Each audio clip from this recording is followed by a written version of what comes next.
through the night last night to get here around noon today here in Laredo, Texas. So Lemurs and Blasters getting loose out there on the field. Let's take a look at the standings and see where these two teams match up coming into today. The Lemurs enter the game with a 10-7 record.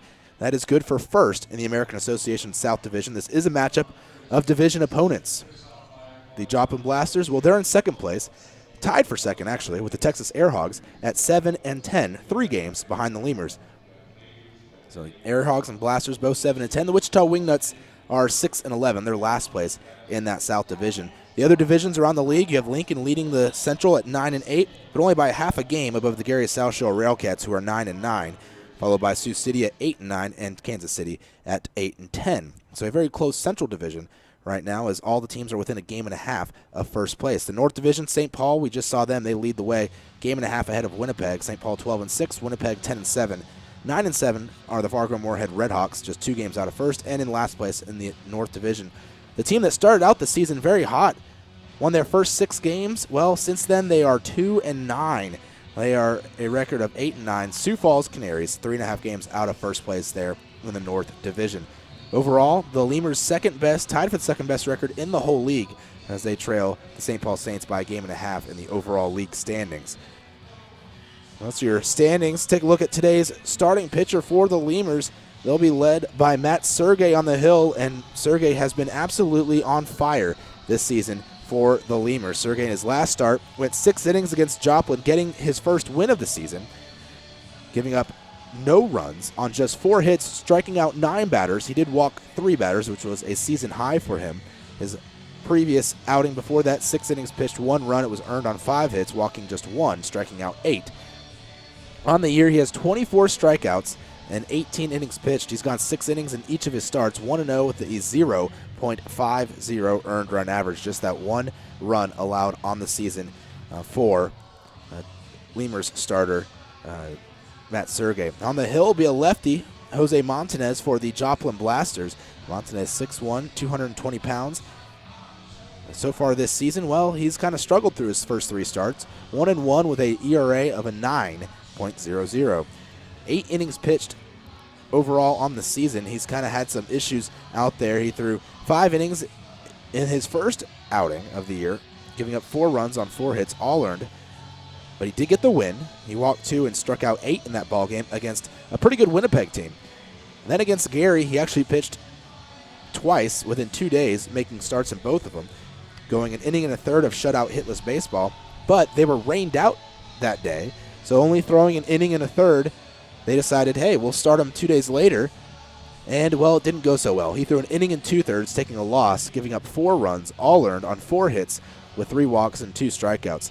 So a little bit of some issues in the early goings for Montanez here to start the season, but he hasn't pitched in 7 days. He should be well rested here as he faces off against the Laredo Lemurs.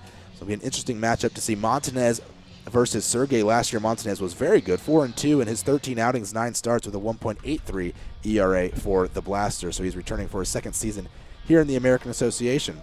When we come back, we'll have an interview with Lemurs starting pitcher Danny Moskovitz. He started last night for Laredo, got his first win of the season as a starter, his second overall on the year. So as we get ready for first pitch here between the Joplin Blasters and your Laredo Lemurs.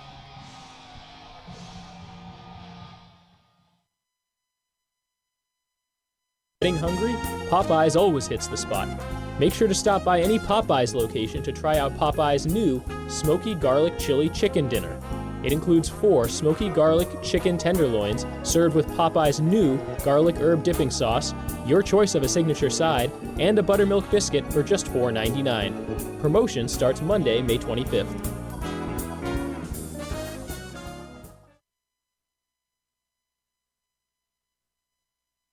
Quench your thirst at a Lemurs game with a beverage from Southern Distributing Company. Try mainstays like Miller Lite, Miller 64, and Coors Original, or reach for a Red's Apple Ale or Leinenkugel. Batch 19's the newcomer, a pre-prohibition beer inspired by the last batches of beer brewed before 1919. Miller invented light.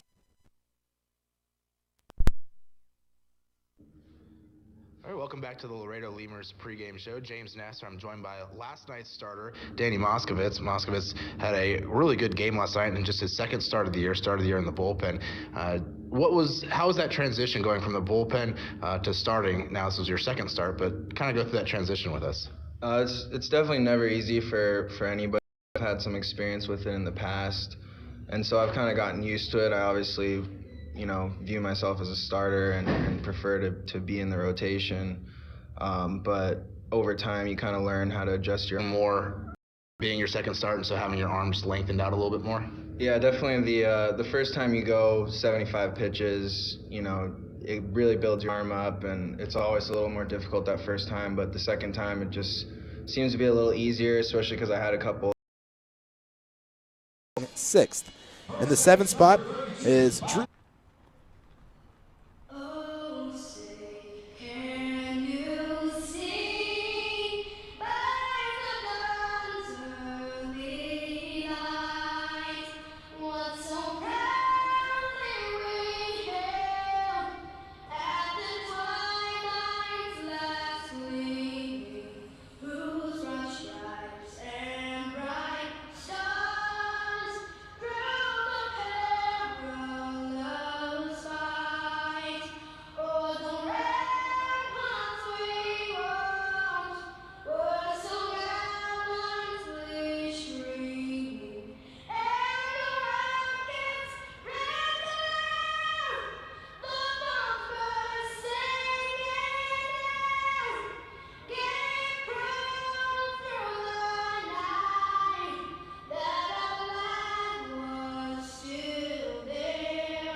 All right, you heard the man. Play ball. Lemurs getting loose out on the field.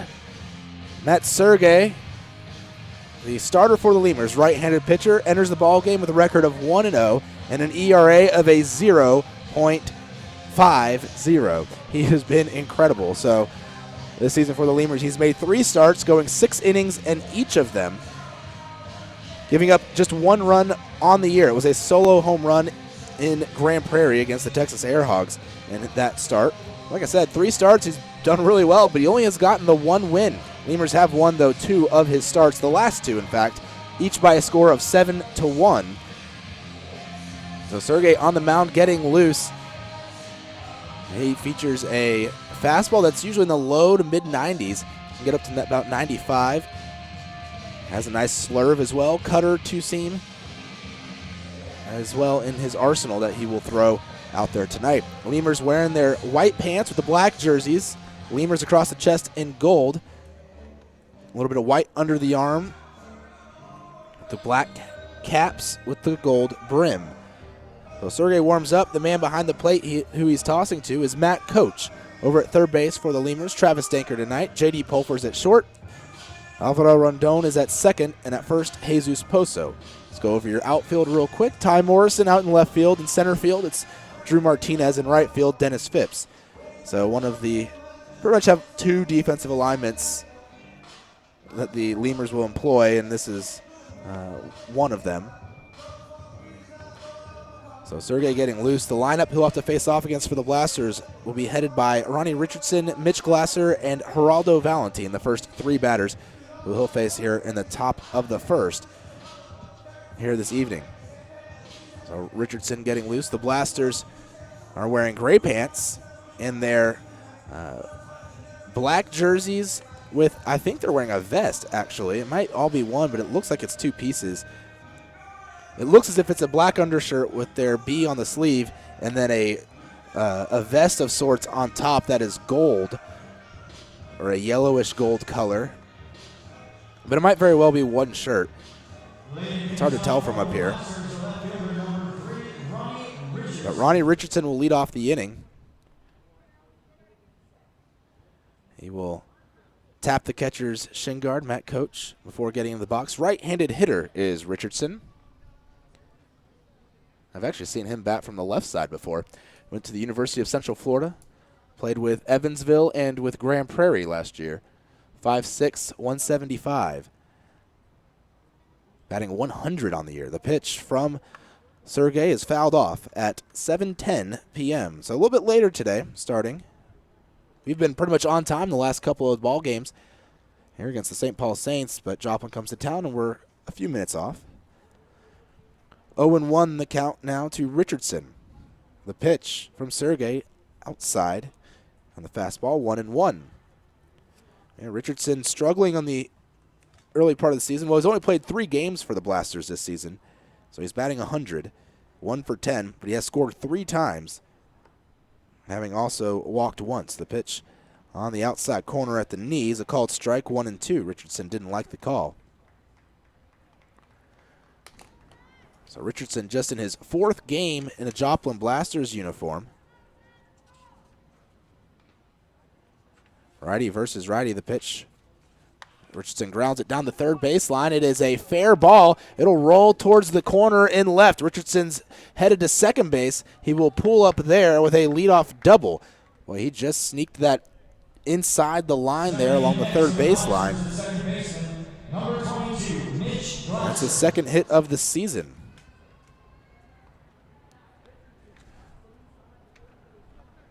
He was released by the Blasters at one point. That's why he's only played 5 games and then signed on with the team yesterday. I was trying to figure out if he was on the disabled list or what had happened to him. But, yeah, they had released him. Mitch Glasser to the plate, batting .322. No home runs, 8 runs batted in. Runner on second, no outs on the inning. Corners are playing in. And Rondon is behind the bag at second, sneaking in behind Richardson. Sergey is going to go plateward with it. It's bunted by Glasser off the hill. Sergey is going to try and field it, but he'll fall down and land on the seat of his pants. He's going to try and field it. That slick grass over there. And you can see the rut. Well, I can see the rut made by his cleats, and that's the 2nd time that a pitcher on the Lemurs has done that. Well, okay, almost done that, as Jose Navarre a couple nights ago did something very similar, trying to field a bunt, and you can still see his mark in the ground. It was a little closer to the mound than this one, but he managed to somehow stay on his feet and throw the ball. Sergey could not stay on his feet and held on to the baseball, falling down. So Sergey on the hill, runners on the corners now. We'll see how they rule that. They're going to give him Mitch Glasser a base hit.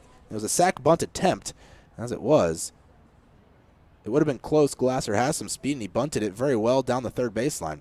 Runners on the corners, the pitch to Geraldo Valentin. Low for a ball, 1-0. Valentin batting .117 with a home run and 8 runs batted in.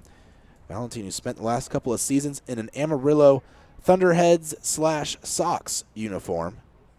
They were the Amarillo Sox a couple years ago. Last year they changed their name to the Thunderheads, and this year they combined with the Grand Prairie Airhogs to form the Texas Airhogs. So no team playing a full schedule in Amarillo. In fact, there is baseball in Amarillo today as they open. We've talked about it before, Amarillo and Grand Prairie splitting games at their home ballparks. But the first one in Amarillo is today. Another throw over to first. Glasser diving back in. Man, this is the first season for Valentin over in Joplin. One of the veterans on this team. He's 33 years old, been playing professional baseball since 2003. After signing on with the Kansas City Royals organization, playing in their rookie affiliate. There's a swing and a miss. 1-1 the count to Valentin. 1 ball, 1 strike, the count to Valentin. He will touch home, bend down.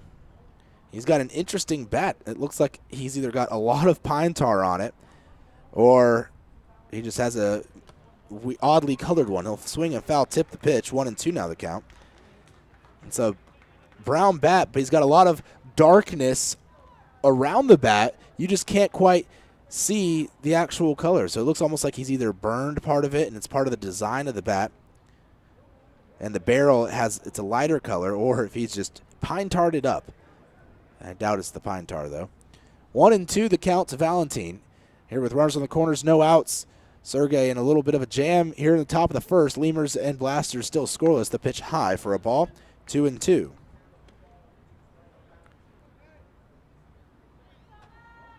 This umpiring crew, the same one from the last series. They stuck around.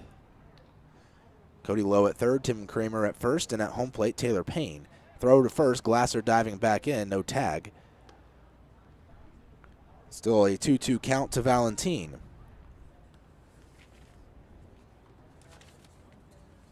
Valentin was a pretty good player over in Amarillo the last few years. In his 11th season of professional baseball. Here comes the pitch, down and away. 3 balls, 2 strikes, full count to Valentin. He spent part of 6 years in the Royals organization, but he's definitely been around professional baseball in the minor leagues and independent leagues. Never made it to the big leagues, though. Glasser getting a lead at first, Richardson over at third. The delivery from Sergey, swung on and hit into left center. Running back is Martinez. He'll make the catch. Now he'll fire it to the infield, but he'll go to the shortstop Pulfer. Richardson will tag from third, and he will score. 1-0 the score. Lemurs trailing the Blasters here early in the top of the first after the sac fly by Geraldo Valentin to center field. 1 away, and Willie Cabrera to the plate. Willie Cabrera, another guy who's been around baseball a long time. Was a 14th round pick by the Braves back in 2005. He's in his 11th season as well in professional baseball. There comes the pitch from Sergey, taken for a strike at the knees, 0-1. Cabrera played with Richardson last year in Grand Prairie for a little while. He was one of the only bright spots on that Airhogs lineup last season as far as what he did at the plate. When he was active, one of the best hitters in the league. Pitch called a strike, 0-2. He was battling with a lot of injuries, though, last season. With the Braves, it's been a while in their organization. This year batting .308 with 2 home runs, 19 runs batted in. We're another guy who made it into the high levels of minor league baseball, but never made it to the big leagues. He can definitely swing the stick, though. 0-2 the count, the pitch from Sergey. On the outside corner, he gets Cabrera looking, and he'll head back to the dugout. 2 outs now in the inning. First strikeout of the ball game for Sergey, who had 9 strikeouts in his last outing. Wind blowing in from center field tonight. As I look, a little more in from right center. It's kind of shifting around, though. In from right center.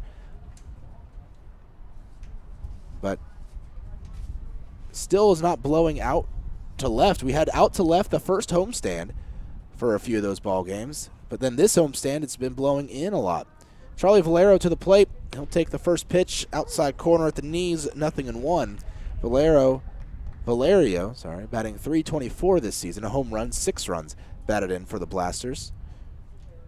He's got a little bit of color to him, and that he wears a red and black shin protector on his leg. Usually they're just one color, either black or maybe a white color or maybe a dark blue, but he's spicing things up with the red and black combo.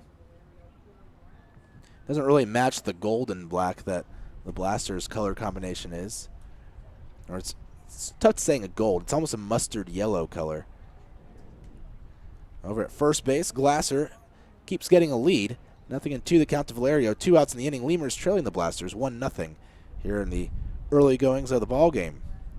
Sergey sets on the hill, towing the first base side of the rubber. Delivers the 0-2 pitch low, just by a hair. 1-2. You can see the American Association Championship flag from last season that the Lemurs won blowing in. It's nice to see it waving at full length. It's been kind of wrapped around the flagpole a little bit this season with the winds changing direction so much. but it's all unfurled. Runner moving on the 1-2 pitch. It's in the dirt, blocked by Coach. It'll be a stolen bag for Mitch Glasser.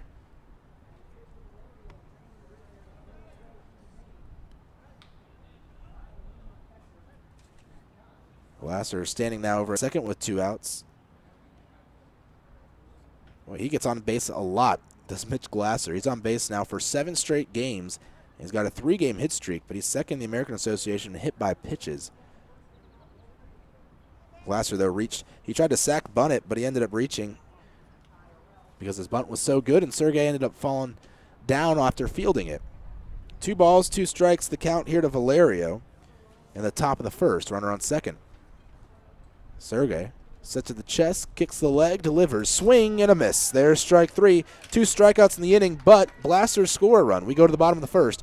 1-0, Lemurs trailing the Blasters. Never strike out with Driscoll Health Plan. Catch the value-added services we pitch to our Medicaid members. Enjoy a free membership to specific boys and girls clubs. Receive gift cards for completing Texas healthcare checkups. Restrictions and limitations may apply. Visit us at DriscollHealthPlan.com.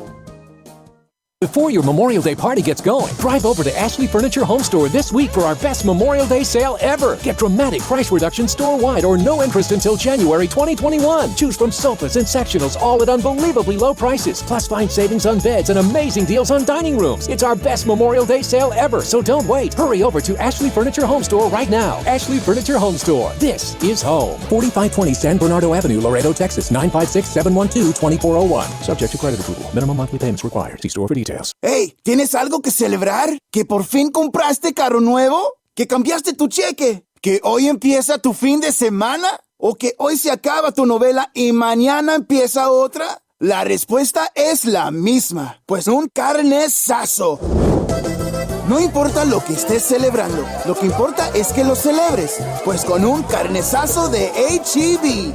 El carnesazo de H-E-B es una pachanga de sabor. Solo tienes que invitar a los compadres, prender la parrillita, ponerle unas fajitas, costillitas, chuletitas, salchichitas y, ¿por qué no?, hasta un pollo mariposita. Y que no se te olvide la musiquita y hasta una buena bailadita para un gran carnesazo. En H-E-B encuentras gran variedad de cortes a precios bajos y de buena calidad. Carnesazo, carne asada con ganas, solo en H-E-B. Falcon Bank and the Laredo Lemurs are a winning combination. At Falcon, they know what counts. Personalized service, attention to detail, and genuine commitment to helping customers achieve their dreams. Falcon Bank, guided by faith, grounded by family, and committed to you. Hey, ¿tienes algo? Josue Montanez on the hill for the Joplin Blasters, and the throw back to him from Valerio, his catcher, just went past him. But he's getting loose. Lefty against the righty, or lefty against this Lemurs lineup. He's going against a right-hander for the Lemurs on the hill, Matt Sergey. So Montanez pitching on the hill. His catcher, well, that is Charlie Valerio. Around the rest of the infield, Corey Morales is at third base. Will Soto at shortstop. At second base, Mitch Glasser. At first base, Geraldo Valentin. The outfield, Ronnie Richardson in left. In center field, Zach Burling. And in right field, Willie Cabrera. Leading off the inning for the Lemurs, it'll be Ty Morrison, followed by J.D. Pulfer and Travis Danker. It's up to the plate. Ty Morrison, lefty-lefty matchup. Morrison, who's definitely done better against righties, although yesterday against lefties, pitched high for a ball. He ended up leading off the ball game with a walk and had a sac bunt later on in the game, although overall 0 for 3 in the ball game last night against lefty starter Cody Knaus. The pitch bunted at. It'll go foul back behind the plate. 1 ball and 1 strike. Morrison batting overall in the year, though, .290. No home runs, 8 runs batted in.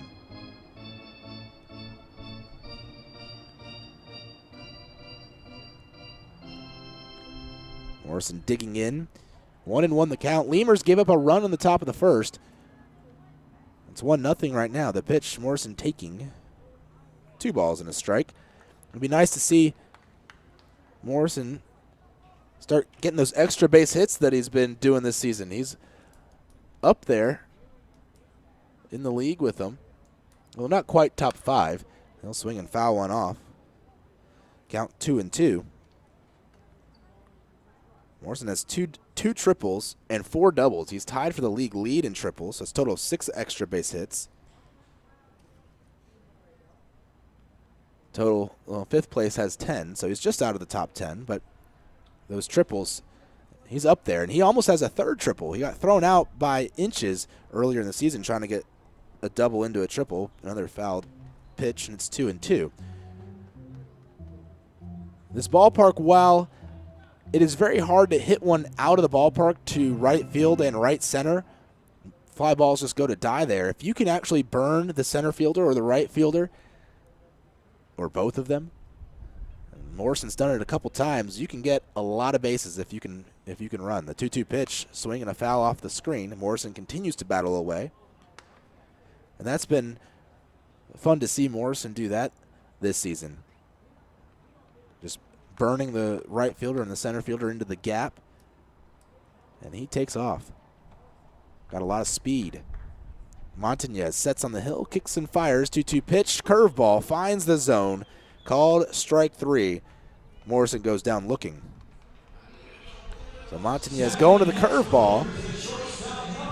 And the scouting report I got is Montañez goes as with his curveball. If his curveball is not on, he's going to have a tough day of it. But if his curveball is on, well, he's going to have a pretty good day. J.D. Pulford to the plate, right-handed hitter against the lefty pitcher, Montañez. Pulford batting .200 with 7 RBIs, no home runs.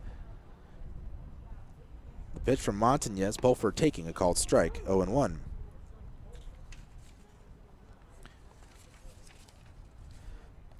Pulford right now on a 5-game hit streak as he struggled out of the gates a little bit at the plate.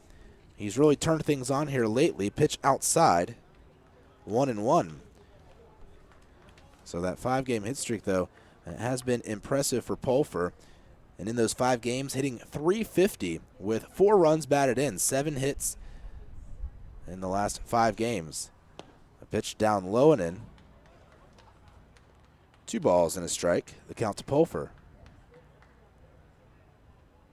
1 out in the inning, no one on. Lemurs trailing 1-0 to the Blasters here in the bottom of the 1st. Pulford in the back of the box, although he is almost crowding the plate. 2-1 pitch taken, called strike 2. Count 2-2. He'll take his helmet off, wipes some sweat from his brow. He's got a compression sleeve on his right arm. It is a white one. Nothing on his left arm except for a little guard around the elbow in case he gets hit by a pitch. 2 balls, 2 strikes. The pitch from Montañez. Swing and a grounder foul towards the Joplin dugout. It'll go in there. Count stays 2-2. Waiting on deck, Travis Danker for the Lemurs. He's actually swinging a couple of bats over there. Well, he's only swinging 1, but he has another bat with the donut on it. And 1 bat with no donut. 2-2. Montañez throwing from the stretch, delivers outside for a ball. 3 balls, 2 strikes. Interesting that Montañez as a starter, he's not going with a windup. He's going from the stretch. I don't know if that's something he's done all season long or with his early struggles this season, he's just realized he has more success from the stretch than he does from the windup.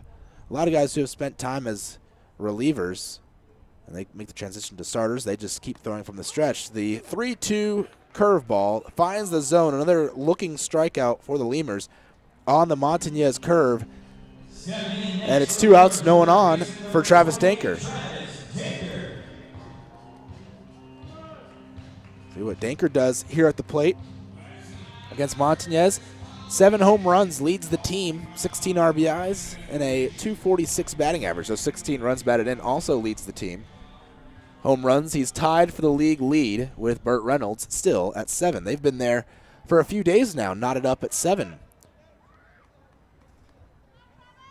Danker standing right over the plate. The pitch down and in, 1-0. Former big leaguer going up against Josue Montañez. Montañez, who pitched in the Twins organization starting in 2011. 1-0 pitch inside to Denker. He turns his back. That whizzes by. 2-0. Starting in the Gulf Coast League in 2011. Made his way up to low A Cedar Rapids in the Midwest League. Back in 2014, was released after the year, and now he's with Joplin.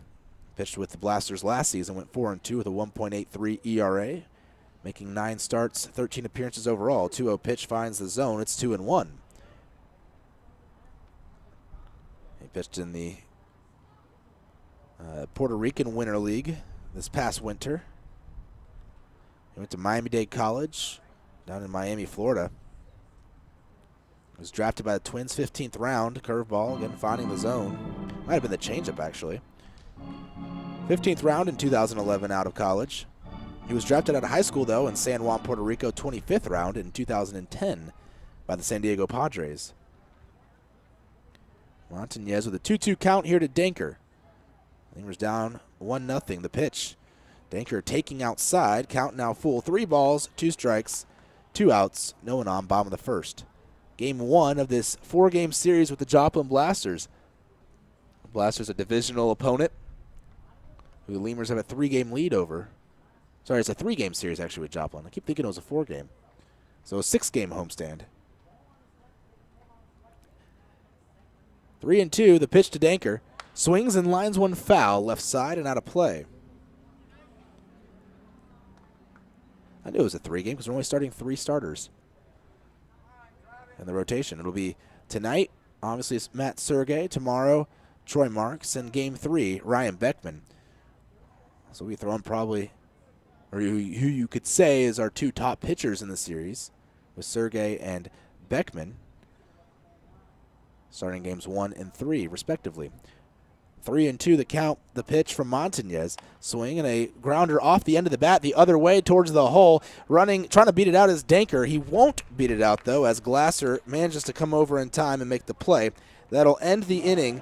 Lemurs go down in order with 2 strikeouts here against Josue Montañez. Go to the top of the second, trailing the Blasters 1-0. Hey, ¿tienes algo que celebrar? ¿Que le salió el primer diente a tu hijo? ¿Que tu abuelita aprendió a tuitear? ¿Que cambiaste? We'd like to imagine that if you're listening to this, it's on a radio in a backyard. 333 hitter, 2 runs batted in, no home runs here with the Blasters. He's only played 6 games, though, with Joplin. Morales, right-handed hitter against a right-handed pitcher. And Sergey fires plateward. Morales swings and hits one deep into left field. Morrison's hurrying back to the wall. It'll hit off the wall. He couldn't get under it, and it'll roll back onto the field of play a good ways. Boy, I've never seen a ball come that far back into the field of play off the wall. It'll be a leadoff double for Corey Morales. It looked like a pitch that was high. He almost tomahawked it out there. So leadoff double here in the second. Ronnie Richardson led off the first for the Blasters with a double. Yeah, that ball was hit hard, and it was tough for Morrison to really get a good read on it running back against the wall. It hit a little over halfway up the wall and rolled a solid 30 feet into the into the grass. Will Soto to the plate. 298 hitter, a home run, 6 runs batted in. Left-handed batter against the righty Sergey.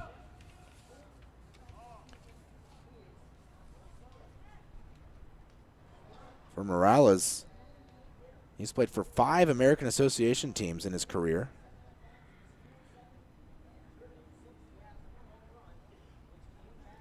Looking back over at Morales at second is Sergey. He fires plateward, though, and it's 0-1 to Soto.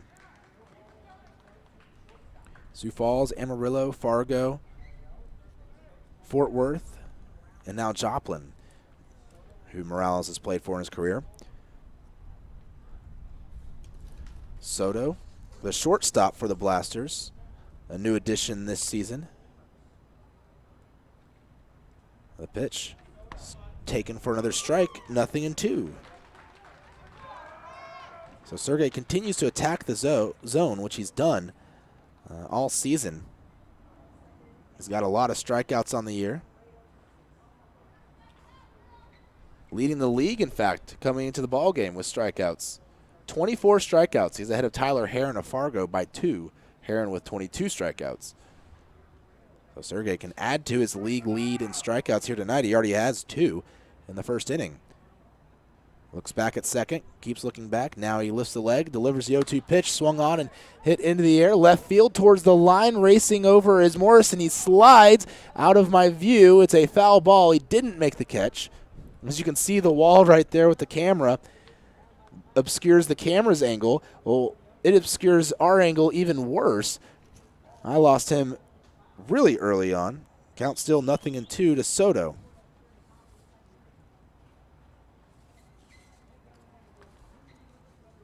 Soto is in his first season of pro ball. He went to Sacramento State for college, and he led them to the NCAA tournament as a senior. He digs in here. So a rookie, one of the rookies in the lineup for the Blasters, down 0-2 against Sergey. Sergey again keeping an eye over at second base, creeping in towards the bag as Pulfer. He'll back off though, swing and a foul back to the screen. Still 0-2. As the Lemurs try to keep this Blasters offense at bay here. They've got 13 steals on the year. And that's fewer than the Lemurs. Lemurs with 18 steals so far this season. 13, one of the lower totals in the league. The lowest, that's Sioux Falls with 8. Then you have Fargo Moorhead with 9 and Gary with 11. Also St. Paul, or sorry, no, St. Paul's 23. Pitch just missing the zone, and it's 1-2. So the fourth lowest in steals is Joplin.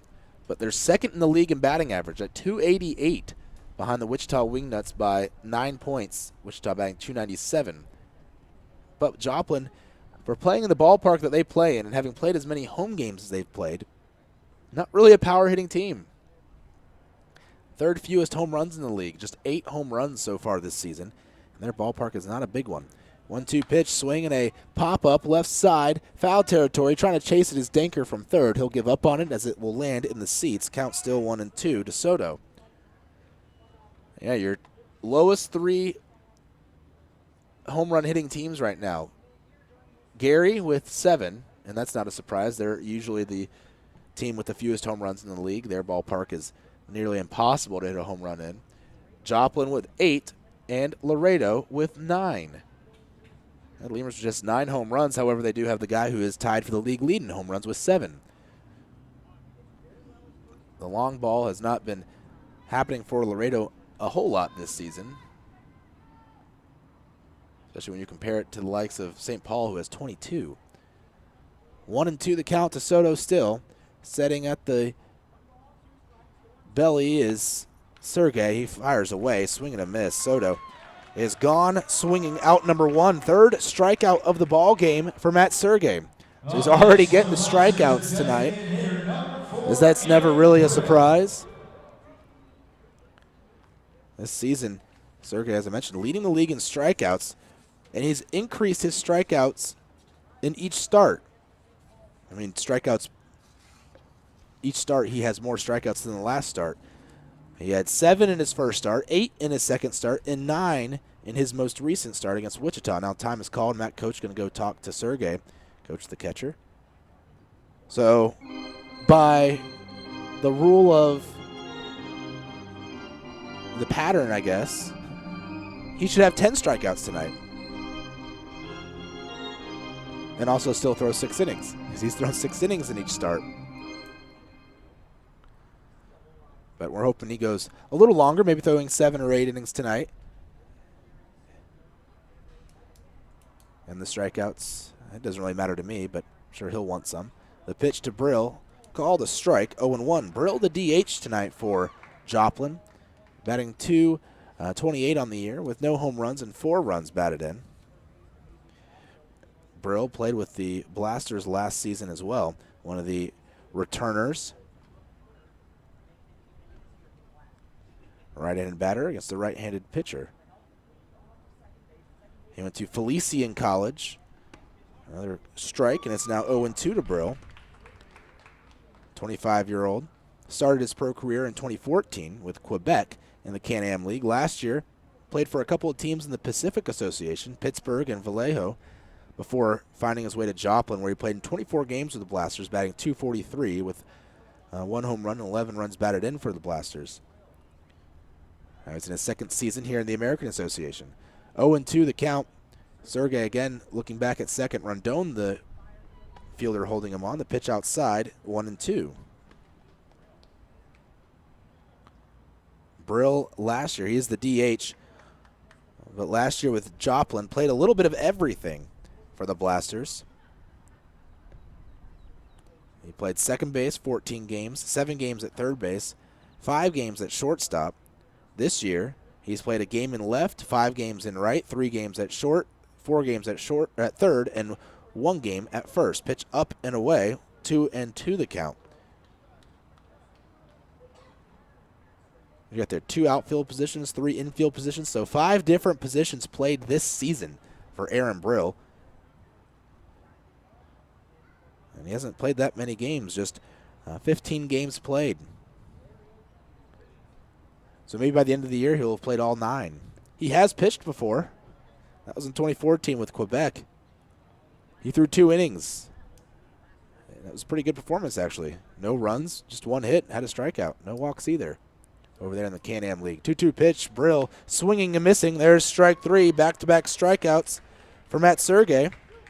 Second time he's done that today. 4 strikeouts already through an inning and 2/3. Runner still on second base. He's trying to keep Morales from scoring. Zach Burling to the plate. So like I said, he is more of a strikeout guy. As I look back at his last game against Wichita, he only had back-to-back strikeouts once in that ball game. Okay, well, kind of twice. He struck out the last batter of an inning and then struck out the first batter of the following inning, but in the same inning, only back-to-back strikeouts once. The pitch to Burling, he squares around a bunt. It goes back behind home plate. 0-1, Burling, the center fielder. This season batting .304, a home run and 9 runs batted in.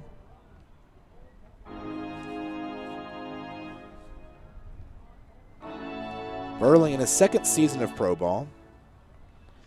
Played last year in the Frontier League with the Florence Freedom. And he's reached base in his first 14 games with the Blasters, but that streak ended. He's back at 0 for an on-base streak. The pitch called a strike.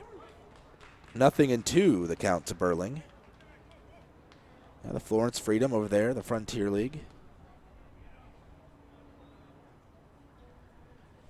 See a few guys make their way over to the American Association from the Frontier League.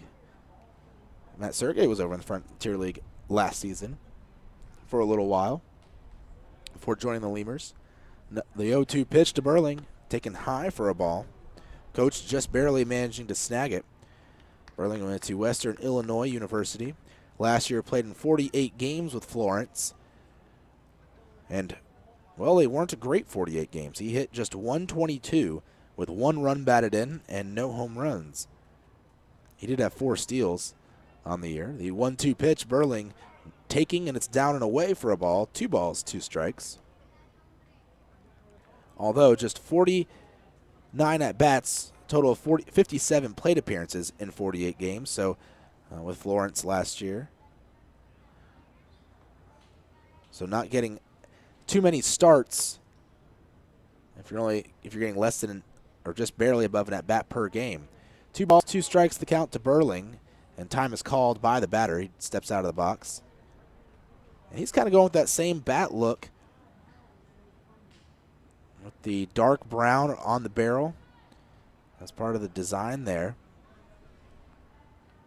And we saw from, I forget who it was, maybe Charlie Valerio early in the game. He swings and misses at that 2-2 pitch. That's strike 3, and after giving up a leadoff double, well, Sergey gets them whiffing the next 3 batters.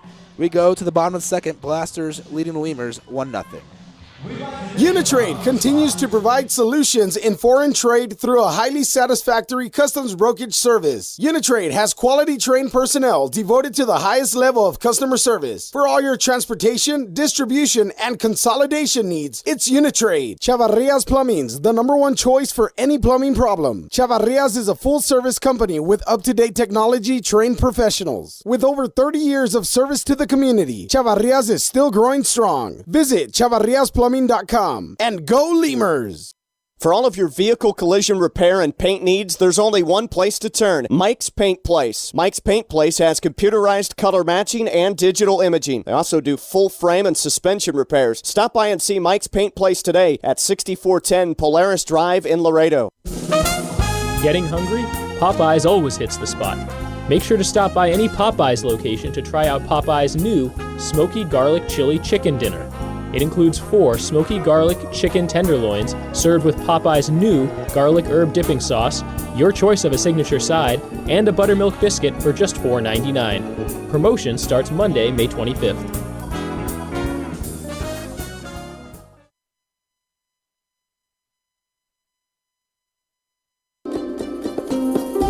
Texas Outlaw Grill is a proud sponsor of your Laredo Lemurs, specializing in outlaw delicacies such as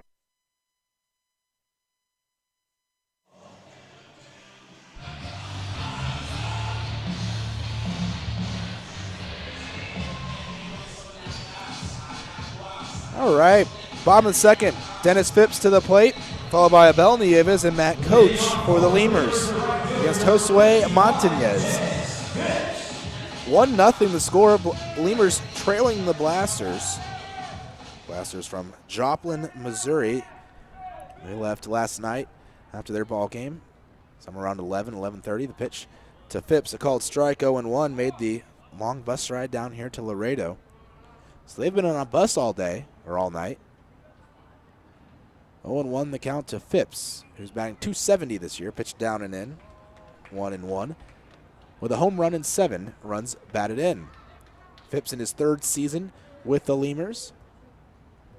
He's got one of the widest stances that I've seen in this league. He takes up almost the entire batter's box with his stance. 1-1 pitch, swung on and hit in the air and to right pretty well. Running back is Cabrera. He'll reach up the glove. He won't get it. It'll bounce off the wall. Phipps is rounding second. He's headed to third. The relay will not be in time. He slides in with a leadoff triple. Well, hello there, Dennis Phipps. Nice way to start off the inning.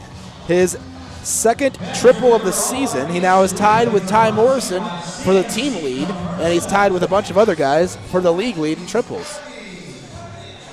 Well, I didn't know if he was going to get the triple. As he was headed to second, looked almost like he was slowing down, but he rounded it anyways, and he was safe with room to spare. He didn't even have to slide into third, but he did. Phipps with a big-time leadoff triple, so the tying run now standing 90 feet away with no outs and Abel Nieves at the plate. A guy who almost never strikes out. Pitch called a strike, 0-1, and really all he needs to do is put one in play here, and the Lemurs can put a run on the board. Nieves batting .228, no home runs, 3 runs batted in, looking for his 4th RBI of the year. The pitch from Montañez, Nieves taking, it's a strike, 0-2. Say he almost never strikes out. For Nieves this year, just 4 strikeouts, 10 walks in 15 games. Those 4 strikeouts, lowest on the team. 0-2 the count. The pitch from Montañez down and in, 1-2. And I'm amazed at some of the pitches that Nieves is able to lay off of, because there are some that are right on the edge of the strike zone. And it's not that, oh, they're on the edge of the strike zone. They're on the edge of the strike zone on an 0-2 or 1-2 count. And he watches them go by confidently, knowing that they're a ball, and he gets the call every time. Or just about every time. 1-2 the count. Phipps at third. The pitch up high for a ball, and it's 2-2. Seeing Nieves swing before the count, before he's seen 3 pitches in that bat, is pretty rare.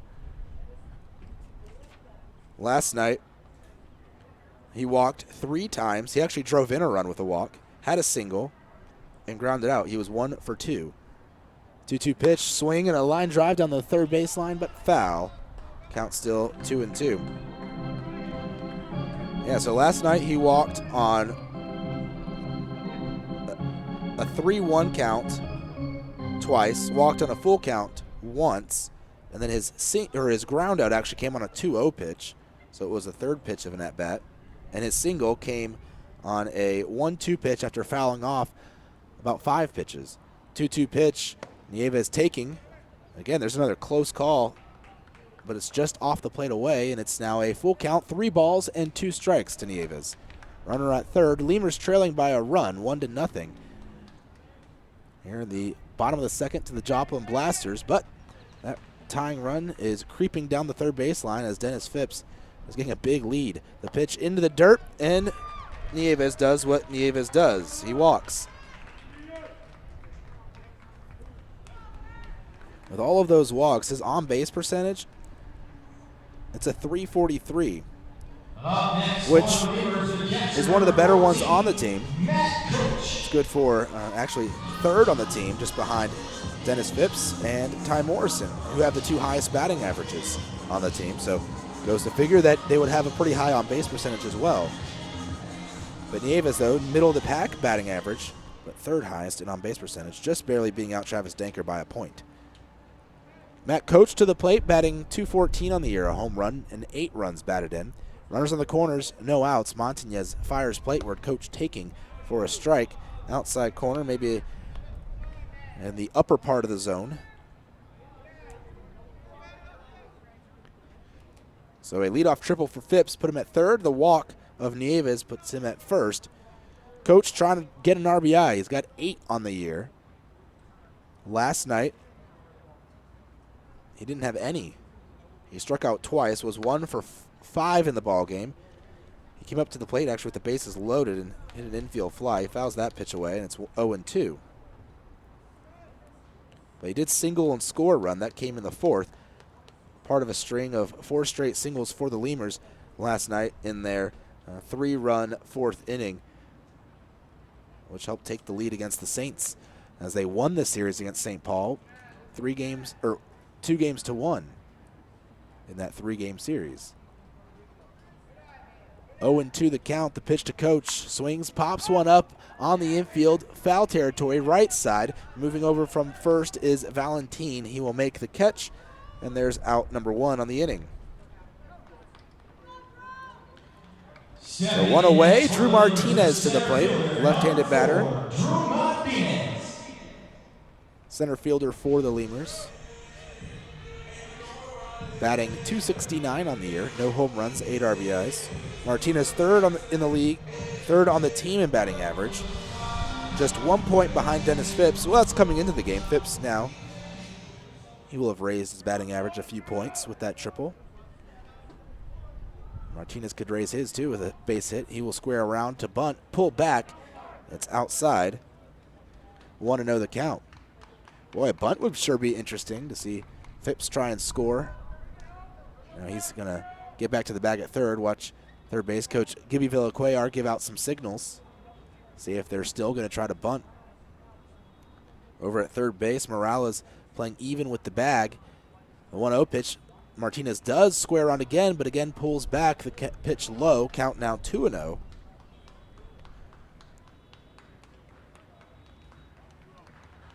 So they're not quite going with the suicide squeeze. That would be to send the runner, and Martinez would have to bunt no matter the cost. They're playing it safe. Martinez, if you get a pitch you think you can put in play, put it down. 2-0 pitch, Martinez squaring again. It's up high and outside. 3 balls, no strikes. Martinez will probably show bunt again here, but with it being 3-0, I doubt he would actually try to bunt it, but just to throw off Montañez, probably show that bat barrel around. He won't show it, but it'll take all the way anyways, and it's high for ball 4. So Martinez walks to load the bases, and we are somewhere where we have definitely been before. Jesus Poso, 1 out on the inning, coming up to the plate with the bases loaded. Last series, I feel like every time he came to the plate, the bases were loaded with one out. This is like the fourth time. It has to be the fourth time in 3 games that Poso's come to the plate with the bases loaded, but I guess that's just the way baseball goes. It just happens like that, I guess. I mean, this is pretty amazing. Last night, came to the plate, bases loaded in the 4th, had an RBI single, actually drove in 2 runs. The night before, he came to the plate 3 times. Oh, sorry, no, just twice with the bases loaded. Grounded to double plays both times. So one was a line out into a double play. The pitch to Poso into the dirt nearly hit him in the leg, but it didn't. 1-0. But he came to the plate with 1 out and runners on the corners 2 nights ago. That's why I thought it was 3 times. It was actually just 2 times that ball game. So yes, this is the 4th time.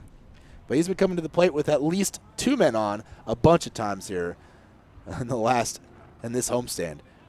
1-0 the count to Poso. He's batting 152, 4 runs batted in, no homers on the year. And making a big jump off the bag is Phipps, playing a little cat and mouse game with Montañez. Maybe trying to get him to balk or get in his head a little bit, throw a wild pitch. Phipps is fast, but he's not the guy you'd expect to steal home. He's getting a pretty sizable lead over there at third. 1 out in the inning, big situation for the Lemurs. Pitch up and away. Getting Valerio to have to step up out of his stance to go get it. And boy, something the Lemurs have done a lot this season is get runs via very unconventional ways with guys at third. They've gotten multiple runs because of a walk or a wild pitch or a hit by pitch. Poso, 2-0 the count. See if he's taking all the way or if he'll swing if he gets something good. It's a breaking ball outside for ball 3.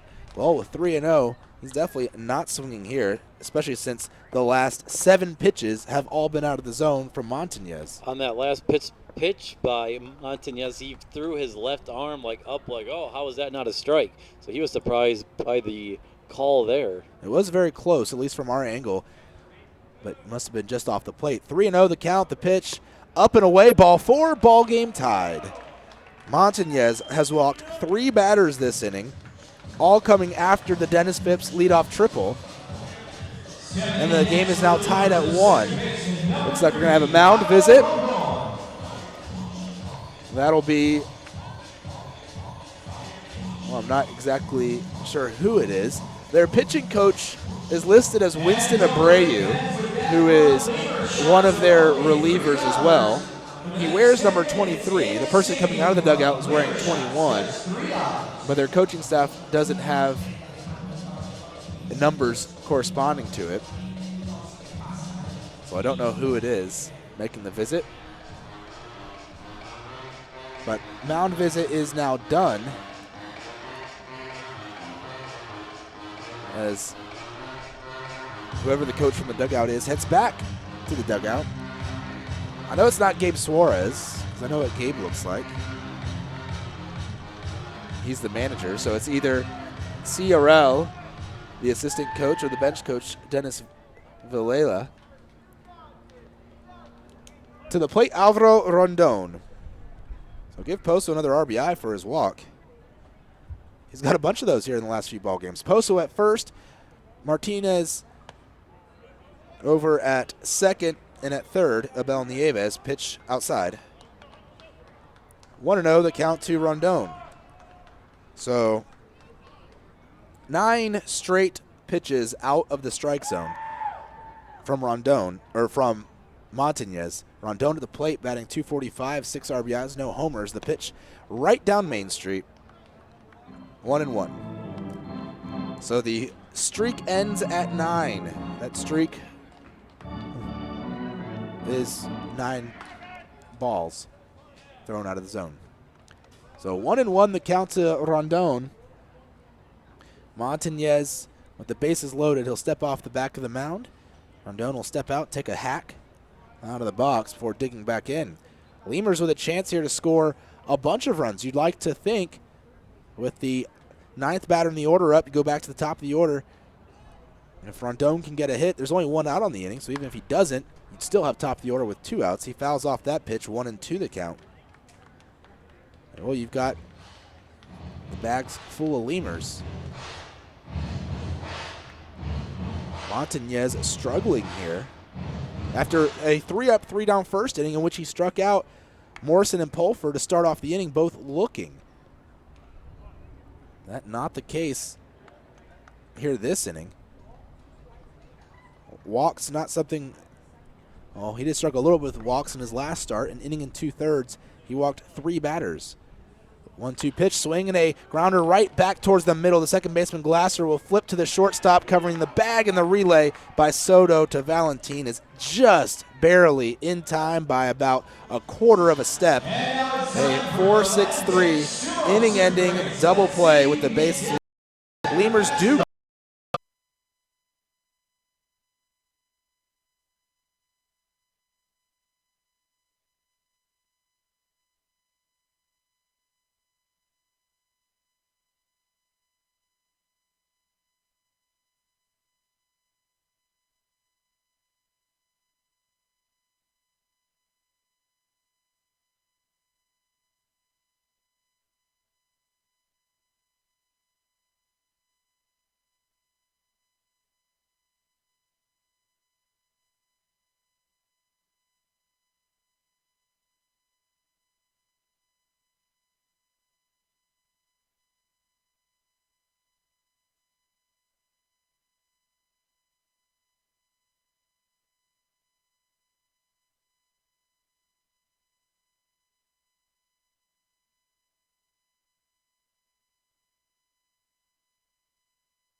Top of the third, game tied at 1, and to the mic for the play-by-play, Warren Shore.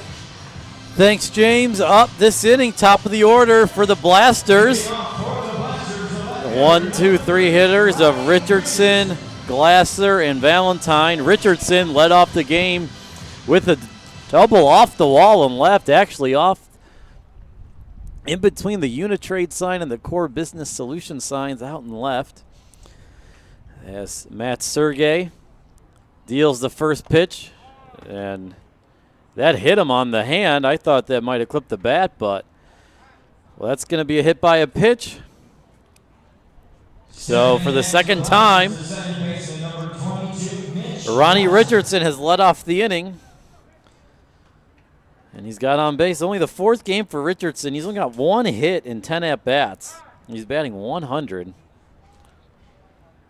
He's only played in 3 games, though, so small sample size.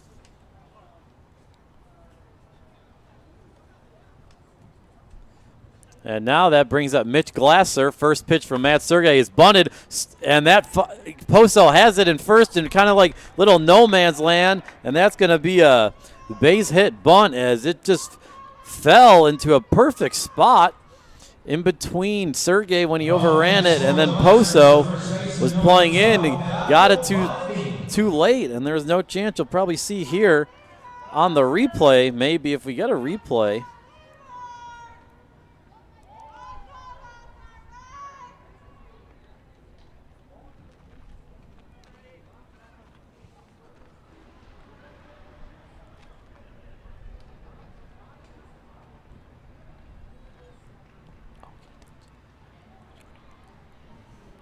And now that's going to bring up Geraldo Valentine. First pitch popped up. Charging is Martinez, and he makes the play. So 1 pitch, 1 out from Valentine, and that's a much-needed out. And now get the inning-ending double play here as that brings up 7 for the Blasters, the right fielder, number 2, Willie Cabrera. And that brings up Willie Cabrera, who was the first strikeout victim of the night for Matt Sergey, who already has 5 Ks through 2 1/3. The only guys he's allowed on base, though, have been the leadoff hitter and the number 2 hitters of Richardson and Glasser. First pitch to Cabrera. He's batting .308 on the season, 2 home runs. That's a strike. 19 RBIs.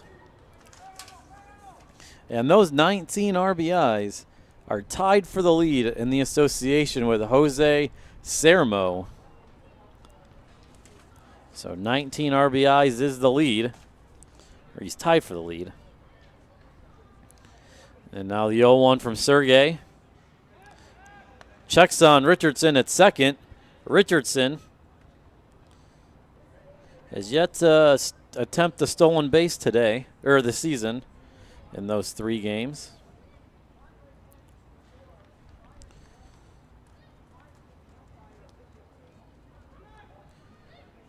Cabrera on a 3-game hitting streak. And double steal going here, and coach isn't going to throw to anyone. And they executed that double steal perfectly. So stolen base for Glasser, his second of the day.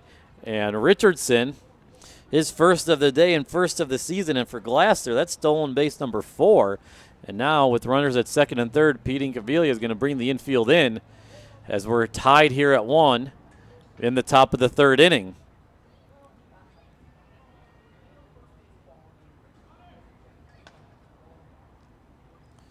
And the 1-1 from Sergey out of the stretch. Misses outside the fastball. 2-1 the count. As we mentioned, this is Joplin's first road series, their second road series.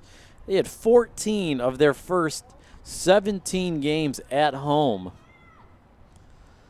It's the most home games anybody has played in the American Association. They went 7-7 at home.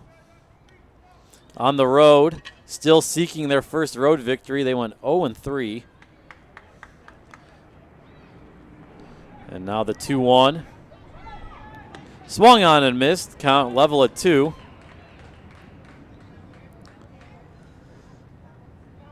But that's a lot of home games to start off the season.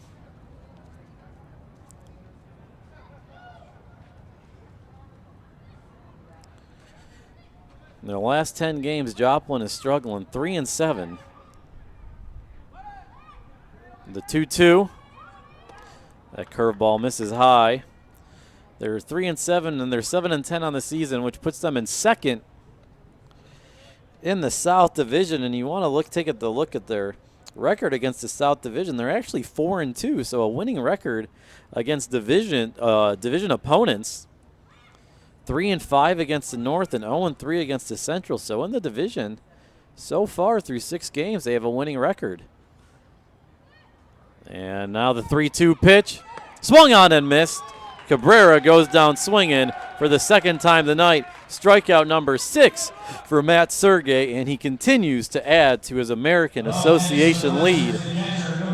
He now is all the way up to 30 strikeouts on the season and has an 8 strikeout lead on Tyler Heron from Fargo Moorhead Redhawks, and that will continue to grow tonight. Now that brings up Charlie Valero. He also struck out in the first end of the first inning.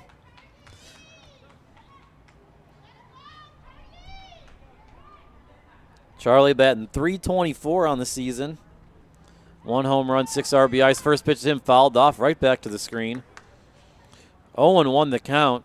Infield now playing at their normal spots after they were playing in with 1 out, but now with the out, they can go back to normalcy.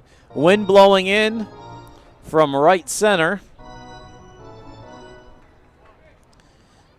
As with the high pressure system that's over, we are not in the true wind pattern blowing out of the south, and the pitch to Valerio is swung on and missed. James is going to see. I don't know that, but I'm kidding about being the weatherman. No, I'm not kidding. I was focusing on the weather yesterday. A northwest wind which comes in, and now today it looks like a little wind from the east, and I bet tomorrow it's going to be coming in from the south. Over here dropping high pressure systems. That's serious. Go check out the weather. That's why all this rain is gone the past week in Laredo. The high pressure is coming in. And check swing on the high fastball. We're going to peel down. And our umpire behind second base said He didn't go around, and you can't really tell when the umpire's on second base. You can't tell if he went around. First of all, I wanted him to ring him up. This is a hot take anyways, but half the time I don't even think the umpires are paying attention to the check swing. So they'll just say if they think it's whatever, they'll just pick. And they'll just go safe to go the benefit of the doubt. But if they're watching, then they'll strike the 1-2, swung on and missed. Back-to-back strikeouts to end the inning, just like he did in the first to Cabrera and Valerio. Bottom of the third, Lemurs and Blasters all tied at 1. Texas Outlaw Grill is a proud sponsor of your Laredo Lemurs, specializing in outlaw delicacies such as the Texican, the Gringo, and the Bandit hot dog and their ever-famous barbecue burger. Be the first to try their groundbreaking Cabrito hamburger and Cabrito hot dog. For all to-go orders, catering, and fundraising information, go by 5209 Springfield Suite number 4 or call 956-771-1919. That's Texas Outlaw Grill.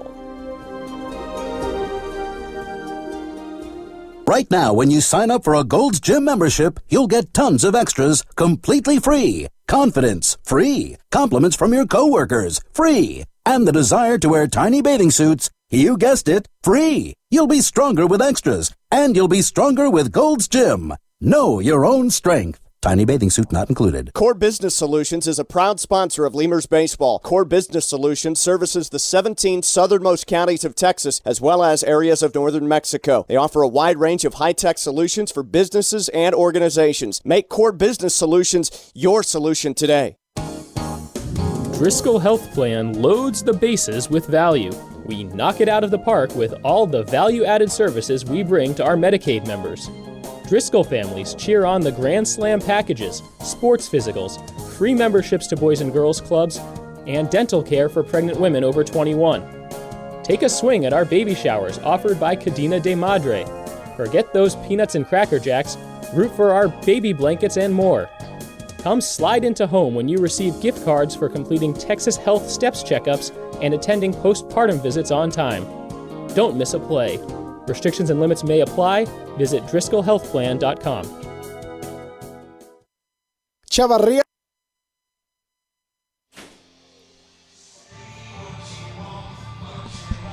Bottom of the third, all tied up at 1 here in Laredo in the opening game of the 3-game series between division rivals. Joplin and Laredo. Blasters have had their chances tonight, but just haven't been able to convert.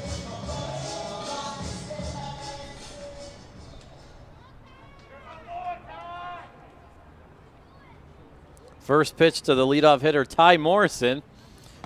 Looks like he was going to squirt a bump, but that's called strike. Morrison went down looking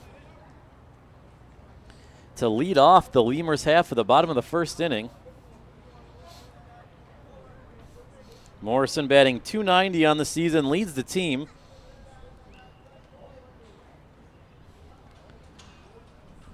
And the 0-1 for Montañez. Strike at the knees. Ball looked a tad low, but it's called a strike. So Morrison down in the count, 0-2. On deck, J.D. Pulfer, and in the hole, Travis Anchor. Those are your batters this inning. And the 0-2 misses outside, 1-2.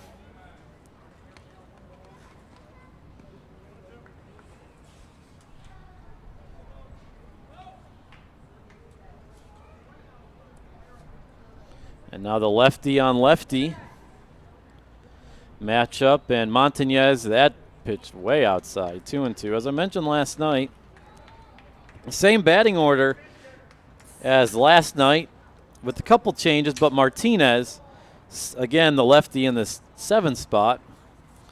You want to take a look at their lefty splits. Morrison,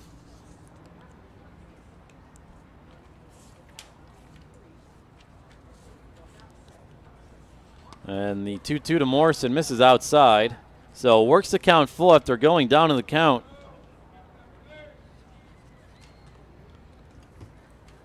Oh, and 2. Morrison versus left-handed pitchers, batting 100. So see if he can change that as he fouls that one off. And going after it is the third baseman Morales, and that finds the seats. Morrison does have 4 walks, though, and has been hit by a pitch twice, so he's getting on base at a 308. It's just the hits have been scarce when he's facing a left-handed pitcher. And now the 3-2. Misses high, so ball 4. Nice at bat there from Morrison to lead off with the walk. And for Morrison, that's walk number 11 on the season. And he's now tied for the lead with Abel Nieves, who took the lead momentarily in the bottom of the second in the walks race.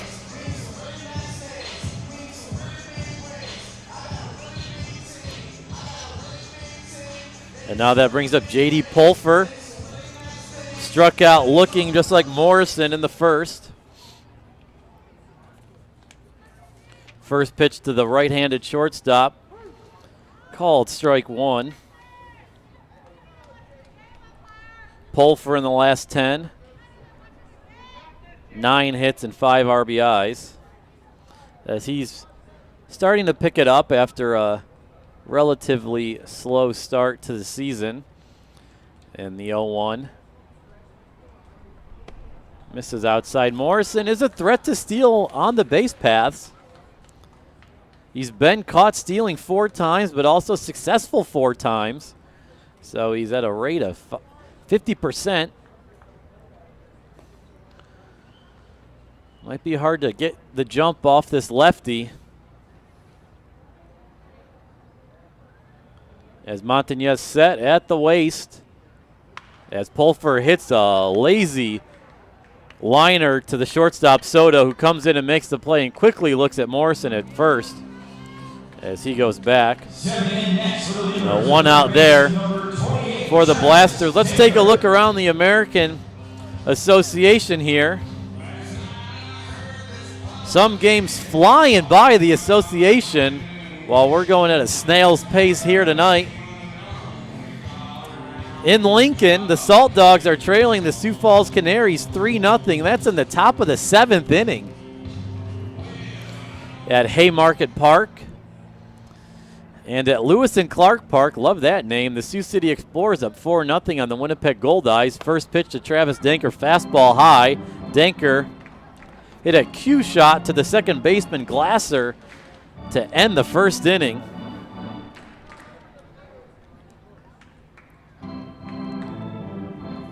Danker on the season, leading the association in home runs with 7 with Burt Reynolds.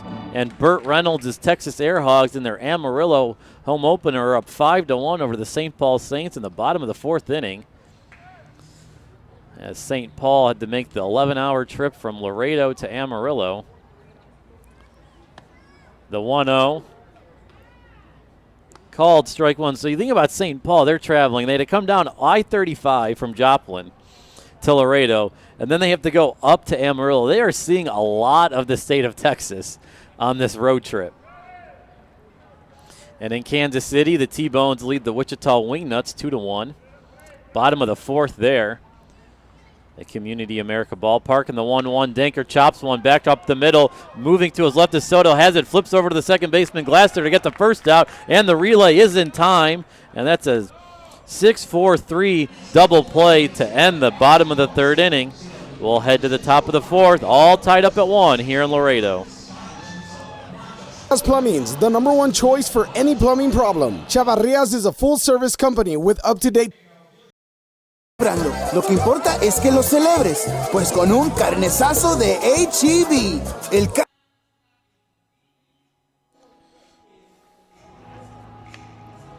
Top of the 4th here in Laredo. All tied at 1. Morales, Soto, and Brill due up this inning for the Blasters.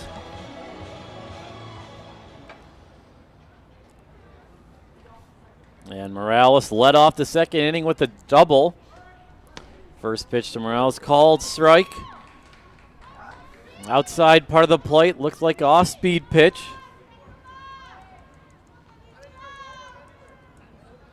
And the 0-1, called strike at the knees. 0-2 the count.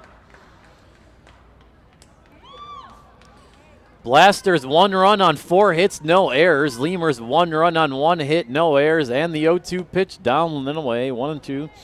That 1 hit from the Lemurs is triple by Dennis Phipps in the second inning. And Phipps came around to score on a bases-loaded walk. And now Sergey working out of the windup, deals the 1-2. Outside fastball, 2-2 the count.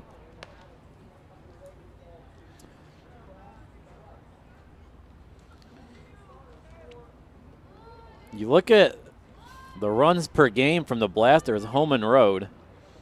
I mean, it's hard to really judge them on the road. As we get the 2-2. Curveball fouled down the left third base line. Count remains 2-2. On the road, they're averaging 4.33 runs per game, and at home,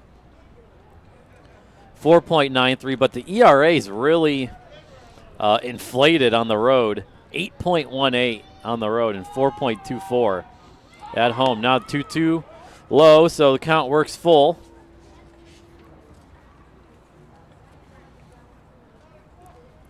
To Morales, you can call him the journeyman of the American Association, playing for 5 teams.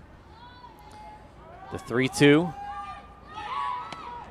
Check swing, appeal, and he didn't go around. That's going to be ball 4. That's a leadoff walk for Corey Morales. Stepping in next to the Blasters, the shortstop, number 10, Will Soto. It's his first walk of the season.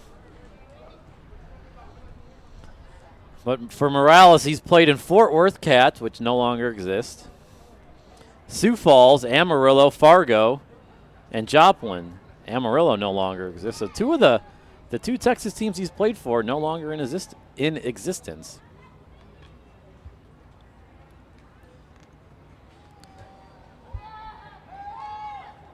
And now that brings up Will Soto, struck out swinging.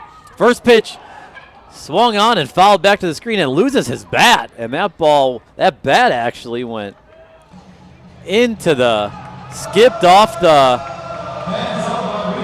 top of the dugout. And now a kid has the bat, as you can see, and he is not happy that he's got to give that bat back. Maybe at the end of the game he'll get the bat, but boy, that bat went flying out of the hands. Oh, they gave him another bat, so that's nice. So he's happy. That was Lemurs third base coach Gibby Villacuellar handing a bat off. And yes. Gibby keeping the fans happy and giving the people what they want. As giving the late arriving crowd here what they want. And now after Soto pine tars the bat up and whatever he was doing, he doesn't wear any batting gloves. So that's probably why it slipped, as this warm air getting the hands a little moist. Maybe he's got some sweaty palms. Caused that bat to go flying, but now after that miniature delay, we can get back to playing baseball.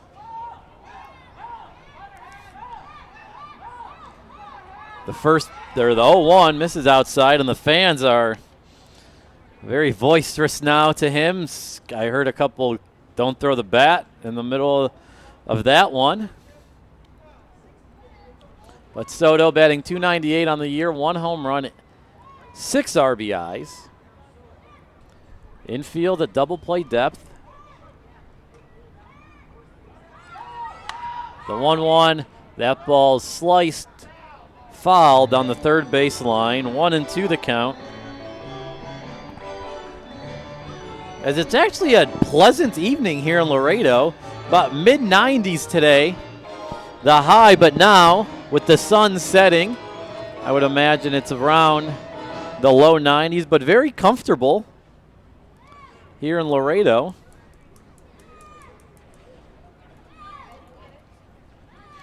And now Sergey comes set, working out of the stretch. And the 1-2. That ball's hit into center field. Martinez going back on it, now camps under it, and he makes the catch. So Soto out number 1 in the top half of the 4th. And now that brings up Aaron Brill, DHing tonight. Struck out swinging in the second. The second in the 3 strikeouts in a row in the second inning. Brill wearing the stirrups, which is a nice look. He's also got the, what I like to call the shooter sleeve on his right hand, and Sergey picks off the runner Morales, throws over there. Morales got caught in the dirt, which is still a little wet out there, and that's out number 2. 2 quick outs without throwing a pitch. I like it.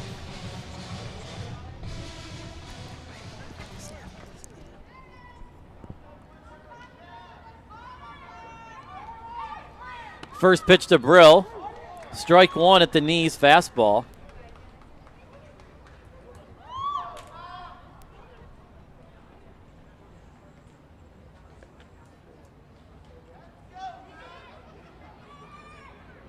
And Sergey out of the windup, the 0-1. Brill way ahead of that off-speed pitch. He's down in the count, 0-2. Aaron Brill.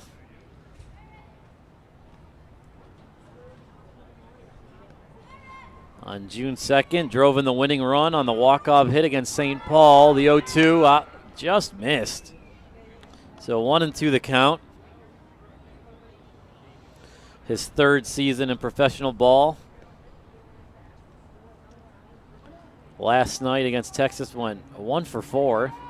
Brill ahead of that one, and he goes down on strikes again for the 2nd time tonight, and he's halfway to the sombrero. We'll head to the bottom half of the 4th inning. The Lemurs and Blasters tied at 1. Carnizazo de H-E-B es una chaparrita. Ponerle unas fajitas, costillitas, chuletitas, salchichitas. Y por qué no, hasta un pollo mariposita. Y que no se te olvide la musiquita y hasta una buena. And everything we make reflects it. From our Popeyes bona fide chicken and handcrafted tenders to our home-style mashed potatoes with Cajun gravy and our soft, buttery biscuits, everything we make is made with care and served up fresh. Only at Popeyes.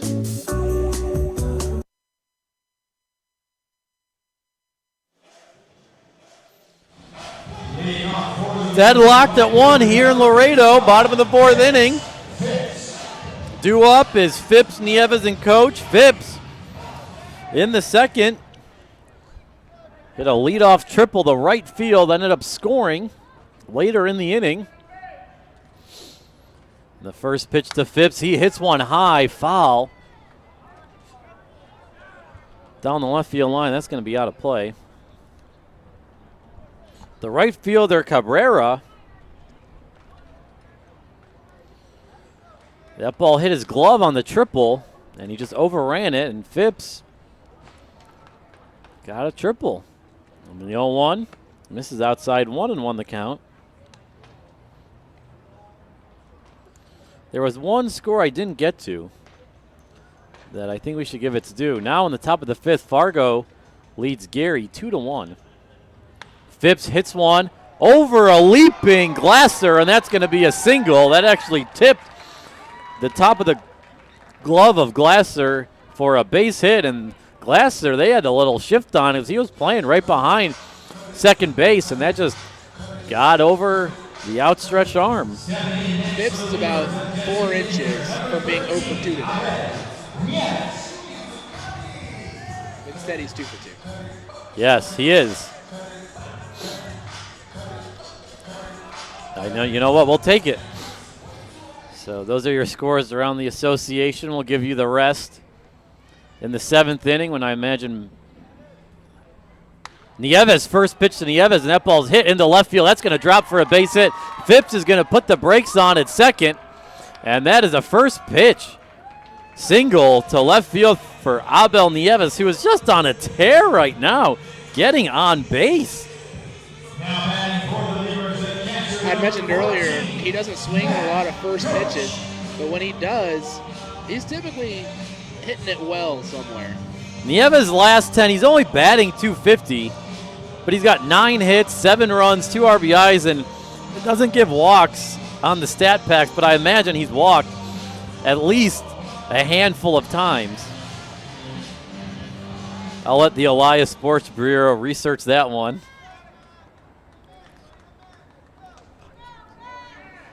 And now that brings up Matt Coach, who has no emoji on the scoreboard tonight for his picture. He fouled out to the first baseman. He squares the bunt, pulls it back for ball one. Coach once again batting with runners in scoring position. Last time he batted runners on first and third. This at bat, first and second. Outfield playing straight away. Corners in. Middle infielders at double play depth. And the 1-0 for Montañez. Coach squares again, drops it down. Montañez has it and actually gets by him. That's going to be a base hit for Matt Coach. This is almost like deja vu, going back to the sacrifice bunt in the last inning from Glasser, in the third inning, when Poso got that one. It just got past the pitcher and the third baseman. Morales went to go cover third because no one was covering. You know what Montañez looked like right there chasing that ball? He looked like, you know, when you have like a small child or a cat and you have a little toy and you keep pulling it from them and they just can't quite get it. They have their arm outstretched and they're chasing after it. Montañez just couldn't quite field the bunt. Now bases loaded up for Drew Martinez with Jesus Poso on deck. Martinez walked in the second to load the bases up.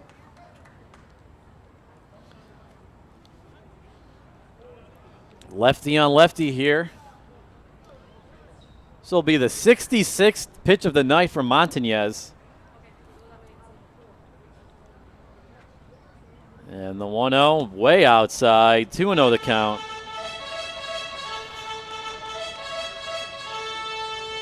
No activity in the Blasters bullpen. But I did just see someone run out of the bullpen and head towards the bullpen. Now I think we're going to get some activity out there. Drew Martinez awaits the 2-0. And that misses low, so 3-0 the count. Martinez this year, with the bases loaded, 4 at-bats, batting .250 with 2 RBIs, and you want to add that to runners in scoring position, .333, 7 RBIs, and 15 at-bats. So he has been fairly clutch for the Lemurs so far. The 3-0, got to expect him to be taking it. He was the whole way. That's a fastball which just caught the outer half of the plate. And Martinez even had 1 foot out of the box as the pitch was coming in. So now 3-1.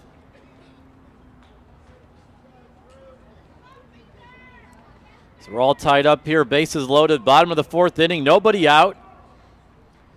And the 3-1 pitch called. Strike 2 again. Martinez taking the whole way, as that was a fastball. So full count with Jesus Poso on deck, who you could say is the bases loaded king in this homestand.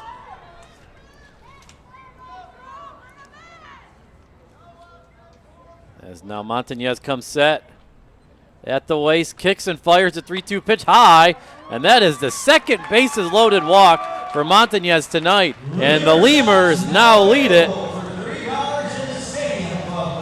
2-1. An RBI walk for Drew Martinez. And for Martinez, that's RBI number 9 on the season.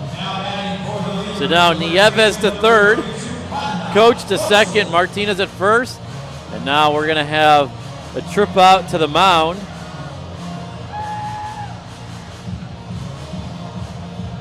Maybe the pitching coach, Winston Abreu, to talk about this one. As, man, bases loaded situations, just find Jesus Poso. Right now, this will be the second time he has come up with the bases loaded tonight. At a bases loaded walk. RBI number 5 for Poso on the season. they just announced at the stadium, if you're here listening, $3 Lemur shots for the next 10 minutes in the Stadium Club. With that run scored. So now Poso, who in batting practice shows a lot of power. To left, the first baseman digs in and awaits the first pitch from the lefty, and that pitch is inside. Ball one. Let's go through the Poso bases loaded stats, even though you probably got tired of hearing them. We've said them so many times this season. Poso, 3 at-bats, 333, 2 RBIs with the bases loaded. Same average with runners in scoring position, 333, but 9 at-bats and 4 RBIs. And the 1-0 to Poso. Misses down and in, so 2-0 the count, and Montañez has had zero command here all night. And he's got to make a big pitch here to Poso to hopefully get an out for him, because still bases loaded, nobody out. This could be dangerous times for the Blasters. The 2-0. Fastball inside, strike one, so 1-2 the count.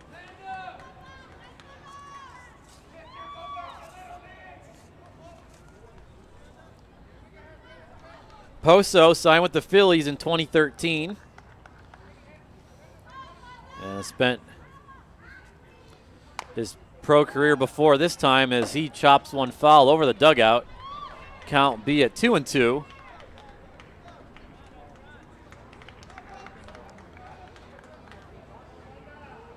Poso last in 2015 played with Williamsport, batted .236, 6 home runs, 21 RBIs in 42 games. With the Phillies now here in Laredo.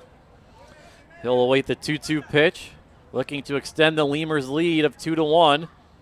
Poso again fouls that one off right back by the dugout. Count remains 2-2.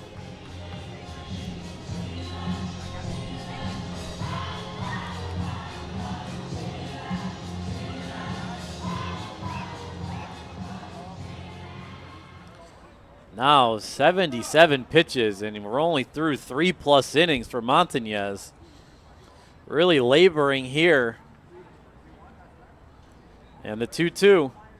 Poso drives one to left field, and that ball is going to be just foul. I think if he would have straightened that one out, he would have had some home run distance there. It was hard to tell, though. Yeah, so I counted it up because I was interested, flipped through my book. And if my counting was right and I didn't miss any, the Lemurs have walked in 7 runs offensively this year. Pretty good. 7 bases loaded walks they've drawn. That's pretty good, I would have to say. And the 2-2 offering Poso, broken bat.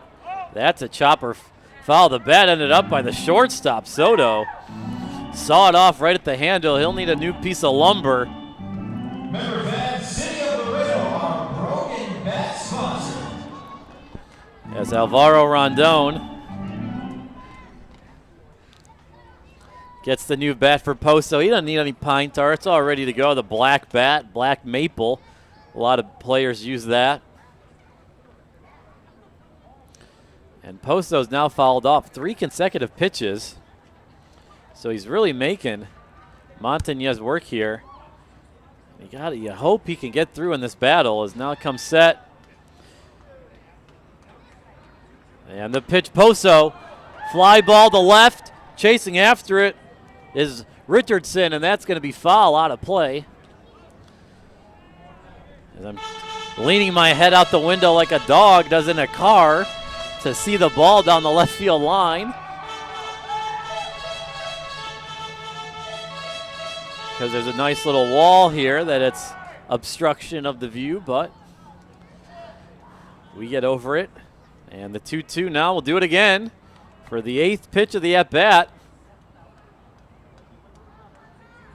Poso chops one over to Glasser at second, steps on the bag, gets the one out, and the throw bounced in there. Valentine can't hang on to it. And a run scores 3-1. That's going to be a fielder's choice for Jesus Poso, who's now standing on first base. Nieves scored. Coach up to third. Martinez out at second. The Lemurs now lead 3-1. And Glasser rushed. It looked like he rushed himself on the throw when he had plenty of time to get Poso at first, but the ball bounced in there. Valentine wasn't able to make the play. And now Poso, with the bases loaded tonight, has driven in 2 runs, 1 RBI and 1 on the fielder's choice, and that's going to bring up Alvaro Rondon, grounded into an inning-ending 4-6-3 double play. Rondon squared to bunt, that one foul over by the first base dugout. So 0-1 the count. Rondon.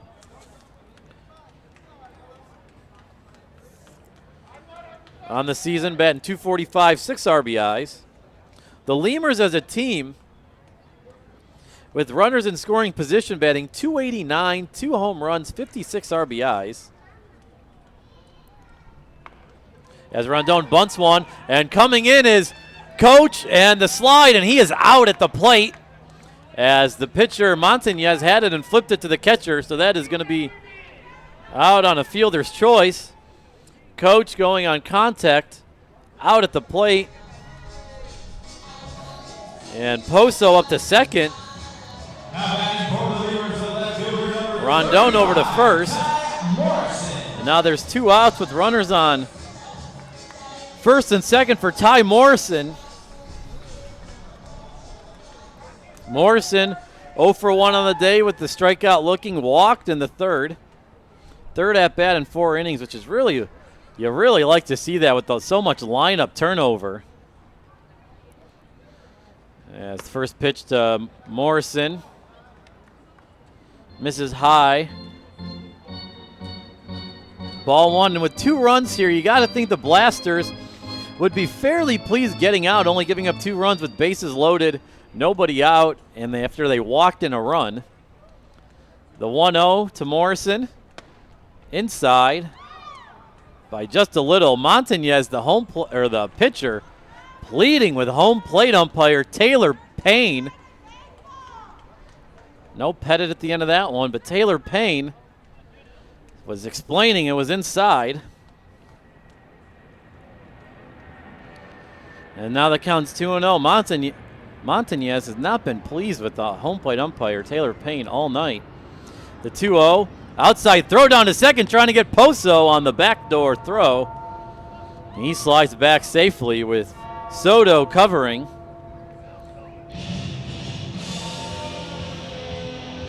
Three and 0 the count.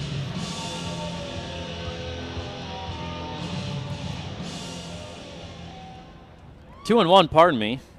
Knew I had it right. Shouldn't have trusted the scoreboard. Now the pitch. Down and away, 3 and 1. And you got to wonder, maybe this is the last at bat. Last batter for Montañez, who the lefty facing lefty Morrison here, with pull for the righty, and with righties from the 2, 3, 4, 5, 6 hitters are righties. So this could be the last batter of the night, as the count is 3 and 1. Morrison swung on and missed, foul tip that one actually. So the count is full at 3 and 2.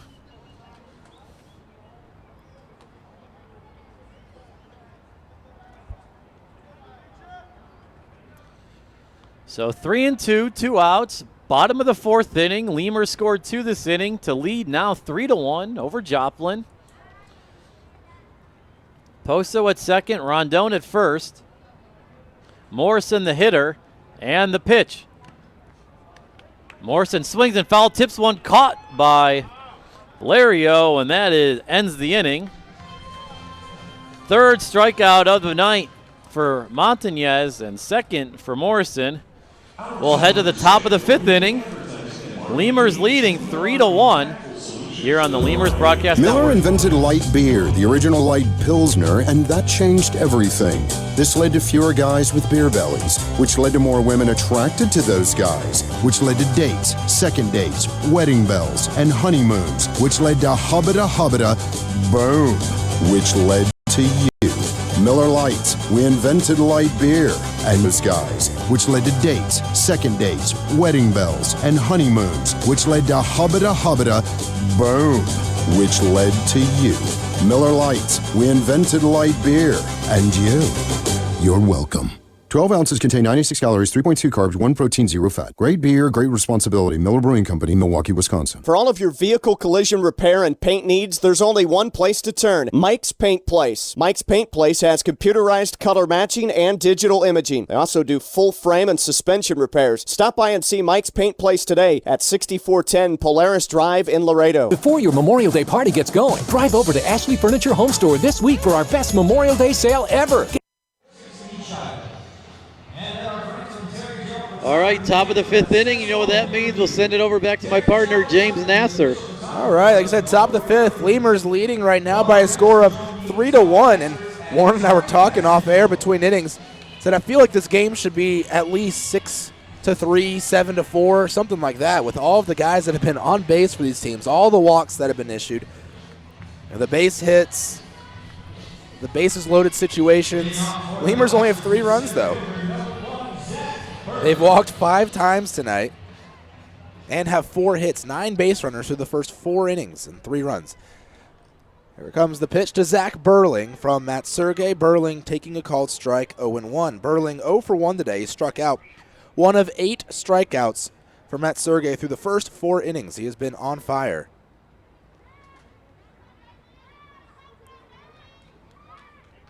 Here comes the 0-1 pitch to Burling. He'll check his swing. Doesn't matter. It's a called strike. 0-2. Defense playing Burling to pull. You have Rondon behind the bag at second, even a little bit towards the shortstop side of second. Pulfer pulling over towards the third baseline. A bit in Poso, standing a third of the way to second base from first. The 0-2 pitch, Burling taking down and away. 1 ball, 2 strikes. So I guess this is the strategy of the Lemurs this season. Let's shift on everyone that's a pull hitter. And honestly, in this league, in the American Association, you get a lot of guys that are pull hitters. 1-2, the pitch to Burling. Swing and a miss, strike 3. That is number 9 on the night. Well, maybe one of my predictions. I don't really make predictions, but I jokingly said that Matt Sergey will get 10 strikeouts tonight because he had 7 in the first game, 8 in the second, and 9 in his third. He has 9 right now, and we're only in the 5th. 1 out in the 5th. Back to the top of the order, Ronnie Richardson to the plate. 1 for 1, double and a hit by pitch. Pitch high for a ball, 1-0. Sergey's on his way to 10, if not more, strikeouts tonight. Although he has only gone 6 innings in all of his starts. He right now fires away. The pitch swung and fouled off the catcher coach. Count 1-1. Trying to see, looks like it says 70 pitches now on the night for Matt Sergey. So I think he might not go too much past 6 innings, maybe into the 7th. But if he can get a couple of really quick innings here, he could go a little ways. But 70 pitches into the 5th, and it's usually not. As the 1-1 comes in, swung on, fouled away right side. It'll drift and get out of play. Count now 1-2 to Richardson. That's usually not a recipe to go a full 9. You're only about halfway through the ball game when you're at 70. That's fine. That's why the Lemurs have a thing called a bullpen, and it's pretty nasty. Nasty in a good way. 1-2 the count to Richardson here. Ronnie Richardson, who has spent some time in affiliated ball. 1-2 delivery from Sergey. Low for ball 2. Richardson from Bartow, Florida. 26 years old, went to UCF in Orlando, drafted a few times, once out of high school. In the 11th round by the Twins, then drafted by the Cubs in the 31st round in 2011 out of college. But went back to school for another year, was drafted in 2012 by the Padres, 16th round. So he was drafted the highest out of high school, but only ended up dropping a total of 5 rounds once he actually signed a couple years later. 3 balls, 2 strikes, full count to Richardson. As there's 1 out here in the top of the 5th, Lemurs up by a pair, 3-1. He spent a few years in the Padres system from 2012 through 2014 before being released. Made it up to California League, High A, Lake Elsinore, the Storm. Only 16 games there. Payoff pitch fouled off, out of play, count still 3-2. Last year, played with Grand Prairie as well as with Evansville. Started the year in the Frontier League with the Evansville Otters, where he hit .225. With Grand Prairie last season, 60 games. He had 3 home runs, and he hit .258. That .258 average, one of the higher averages on the team. Now he's in his 2nd year in the American Association, first with Joplin. 3-2 pitch again. Richardson swings, pops one up left side towards the line. Danker and Pulfer chasing it. It's in foul territory now. Danker gives way to Pulfer. The shortstop will lift the hands over his head and make the catch. Out number 2. Sergey doesn't get the 10th strikeout there. He gets the pop out foul territory of Richardson. To the plate, Mitch Glasser. 2 outs, no one on. Glasser 2 for 2. 2 stolen bags, 2 singles today.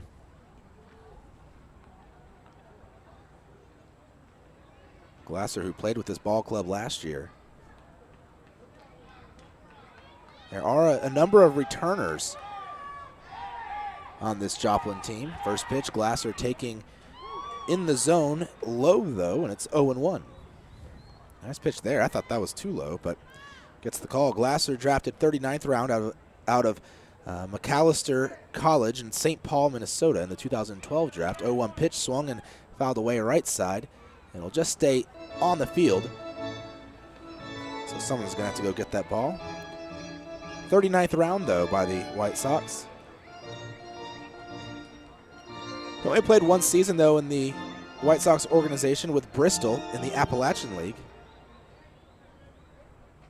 That in 2013. Last year was his first year in the American Association, playing with Joplin, batting .265 with no home runs, 26 runs batted in. 0-2 pitch to Glasser, outside for a ball, 1-2.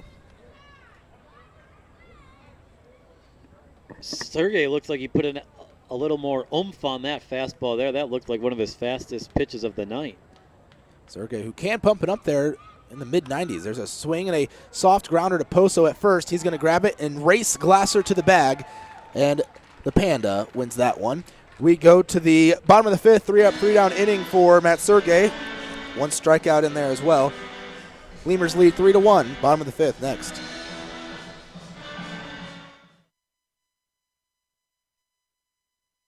Before your Memorial Day party gets going, drive over to Ashley Furniture Home Store this week for our best Memorial Day sale ever. Get dramatic price reduction store-wide or no interest until January 2021. Choose from sofas and sectionals, all at unbelievably low prices. Plus, find savings on beds and amazing deals on dining rooms. It's our best Memorial Day sale ever, so don't wait. Hurry over to Ashley Furniture Home Store right now. Ashley Furniture Home Store. This is home. 4520 San Bernardo Avenue, Laredo, Texas, 956-712-2401. Subject to credit approval. Minimum monthly payments required. See store for details. South Texas families never strike out with Driscoll Health Plan. Catch the value-added services we pitch to our Medicaid members. Enjoy a free membership to specific boys and girls clubs. Receive gift cards for completing Texas healthcare checkups. Restrictions and limitations may apply. Visit us at DriscollHealthPlan.com. Laredo Sports Medicine Clinic, the official team doctors of your Laredo Lemurs. Now with 2 convenient locations to better serve you. Our north location is located at 9652 McPherson Road, Suite 12. Our south location is located at 5102 State Highway 359. Laredo Sports Medicine offers an array of services from physical therapy to our newest service, orthopedic surgery. Laredo Sports Medicine Clinic is changing orthopedic care 1 athlete at a time. Visit our website at laredosportsmed.com for more information.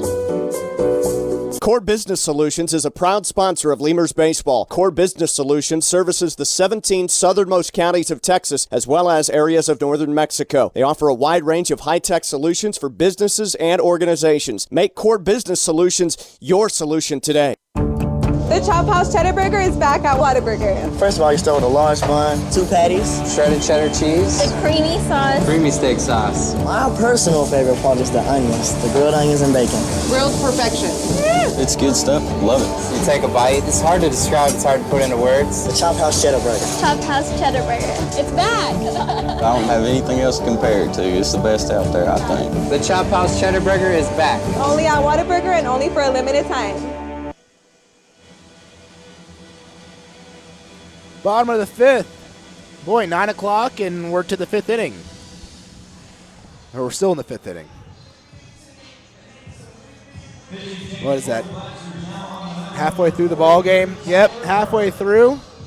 And it took us 2 hours to get here. J.D. Pulford to the plate. On pace for about a 4-hour game tonight. Pulford 0 for 2 in the ball game, a strikeout and a pop-out. Right-handed hitter against a new pitcher. It is a right-hander. So we do have a new pitcher. No more Josue Montañez. The pitch from the very tall righty will miss outside for a ball. And that new pitcher is Tyler Herr. I say tall. Tyler Herr, 6 feet 8 inches, 228 pounds. 1-0. A check swing, but it's a called strike. Looked like he went through anyways. 1-1. Yeah, 6'8". I like these weights for some of these guys. 228. Most of the time you go in increments of 5, but Tyler Herr, and actually all of them are in some kind of increment of 5. Pitch up high, ducking out of the way of it is Pulford, and then the catcher Valerio takes the glove and after catching it and taps Pulford on the shoulder, I think to say, "Are you okay?" Ball came in there. 2-1 the count to Pulford, who earlier in the season, actually game 1, got hit by 2 pitches in the same plate appearance. 2-1 pitch to Pulford, taking on the outside corner a called strike, 2-2. So he definitely knows what it feels like to get hit by a fastball. Tyler Herr was drafted 44th round by the Twins back in 2009. We also have someone else who has a unique weight. Pitch to Pulford. It's the batter, J.D. Pulford. Pitch low for a ball.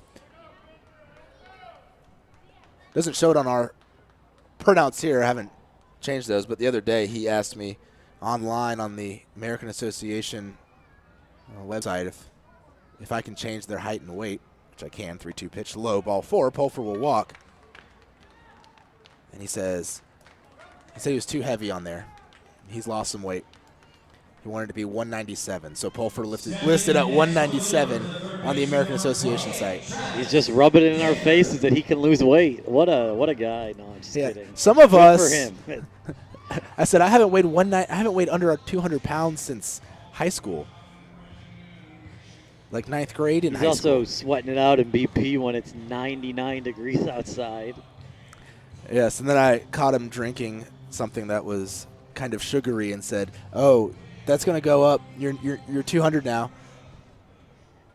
He said, "No, I just sweat it off in BP," like you just said, Warren. The pitch to Travis Danker called the strike, 0-1. So 197 is what Pulford weighs. The only 2 people on the field that have their weight listed as not in an increment of 5. 0-1 the count to Danker, who is 0 for 2 in the ball game. He's grounded into a double play and then just grounded out normally. Pitch high for a ball. 1-1. As here in the early goings, Herr is all over the place. You look at her splits. Right-handed hitters, left-handed. Right-handed hitters are batting 400 against him. 400? You're supposed to be better against right-handed hitters. And lefties are batting 333. 1-1 pitch called a strike, 1-2. So what you're saying is these guys could go up to the plate blindfolded and probably get a hit? I guess. I mean, averaged out, it says here the hitters are batting 378 against them. It's not the greatest. No.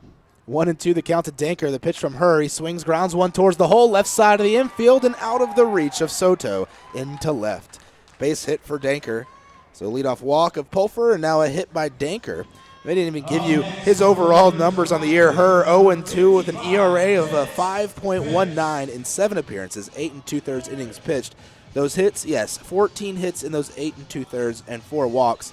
Now, 15 hits. I'm going to say he's up to walks. 408 now against right-handed hitters. And Phipps, the way Phipps is swinging the bat, this bad boy is going to be over north of 410 before we're done. Phipps, 2 for 2, 2 runs scored. He has a triple and a single so far today. There's a little bit of a mound visit there, but Pulfer at second, Danker at first. Lemurs trying to tack on some more runs. They've had opportunities to score a lot tonight. They are winning 3-1 right now, but with all the opportunities, you feel like they probably could have had some more. Pitch fouled off. 0-1 the count here to Phipps. But there's a lot of body hurling that ball. It's not the tallest pitcher I've ever seen, though. I saw one guy, 7'1", throwing from the mound. He was tall. And you get to a point, especially in baseball. In basketball, they'll still fudge some of the numbers. But in baseball, once you get past 6'5", there's no reason to lie about your height. If you want an extra half inch or even 2 inches. Pitch to Phipps, swung and fouled off again. Count to 0-2. It's usually trying to get to 6 foot or be close to 6 foot, and then sometimes you're trying to get to that 6'4" range. But in baseball, height isn't as big of a deal as it is in maybe football or basketball. 0-2 the count to Phipps. Runners on first and second, no outs. There's a move towards second. Whereas in basketball, there's a big difference between being a 6'5" power forward and a 6'8" power forward or something. Not a 6'5" power forward, but a guy who wants to be a power forward, who might actually be 6'5". They might list him at 6'7", so he can somehow play a forward position. If I was playing basketball, I'd be 6'1". If I was playing baseball, I'd be 5'11". Yeah, see me, I'm 6'5", and if I was playing baseball, I'd be 6'5". If I was playing basketball, I'd probably be a solid 6'6", 6'7". 0-2 pitch outside for a ball, 1-2. There's no reason to lie once you're 6'8". He's not at 6'8", he's 6'8".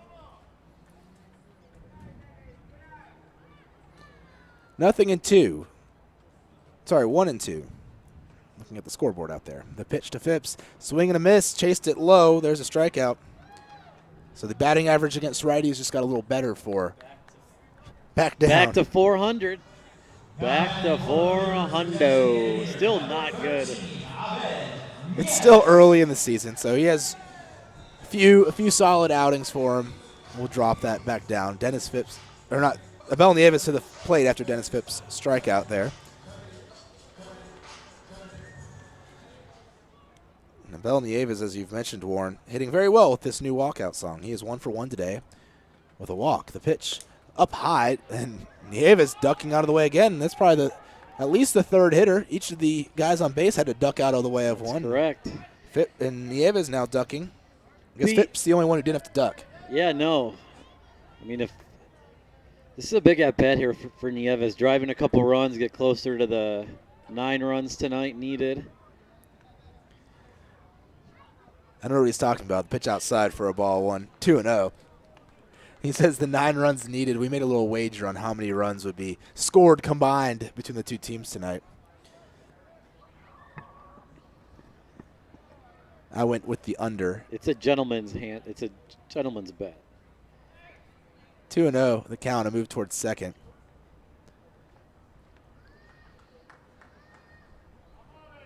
Yes, cheap lunch tomorrow is the reward.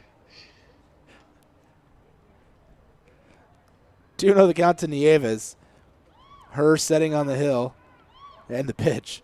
Nieves taking low ball 3. Waiting on deck, Matt Coach for the Lemurs. We're in the bottom of the 5th. Laredo up 3-1 over the visiting Joplin Blasters. Her looks back over, and the 3-0 pitch. Low ball 4. Second walk of the inning for her, and There was a point when I was flipping through my scorebook to see how many times we had driven in runs via a walk or a hit by pitch. And there's been some games where we've only walked once or twice. But the last few ball games, this homestand, it's been a lot of walks. Tonight,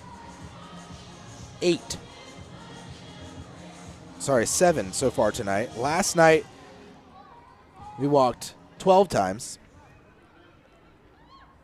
6 times in Game 2 against St. Paul.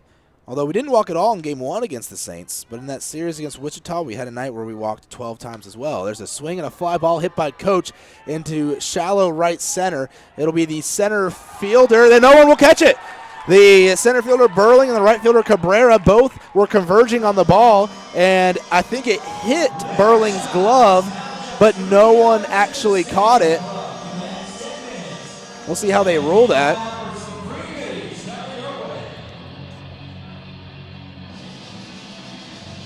Maybe we can get a replay here. I don't know if anyone touched it. But a run will come across. Everyone advances one base as Coach will reach. Nieves goes to second. Pulfer will end up scoring. And Danker up to second base. So they will rule an E8. Still just one out. Pitch called a strike to Drew Martinez. Martinez 0 for 0 today. 2 walks and an RBI.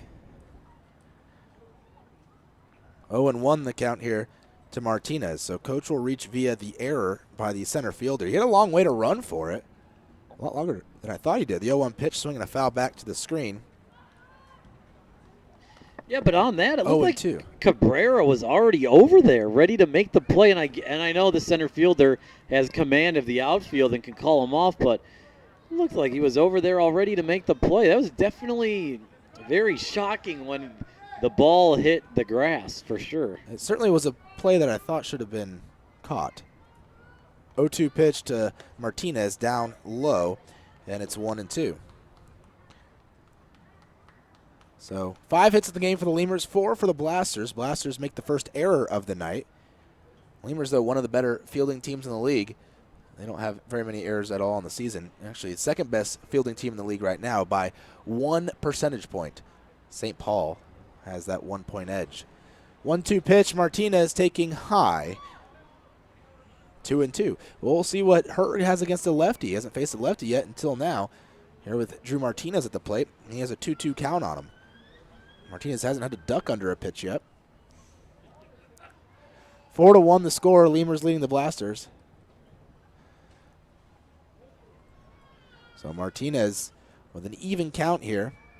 Defense playing him straight up. The pitch into the dirt. It'll be blocked by the catcher. It might have caught the home plate umpire Taylor Payne. Insert Payne joke. It got him in the hand. It hit him in the, and they're lucky it hit him, because if that doesn't hit him in the hand, forearm-ish area, that's back to the backstop, and that's another Lemurs run with the bases loaded when they don't have to drive in a run. He's clapping his hands, but the training staff for the Lemurs is going to take a look at him. And this umpiring crew, they've taken a beating this homestand. We have the same crew from the last series against St. Paul, and Tim Kramer, the first base umpire, he got hit in the arm. I actually saw it. He had a nice welt there the next day on the arm from taking a foul ball off of it. That one was just a pitch in the dirt that caught Taylor Payne, somehow came up and hit him in the hand. But he seemed to say like he was okay. The umpires came in and checked on him. The catcher, Valerio over there. Manager Pete Incaviglia, he's coming out to have a check on the umpire as well. Pete being very hospitable, making sure the umpires are okay. Doing some work, hopefully getting a call later on. Talking to the catcher. Valerio, the Blasters, yes. Valerio.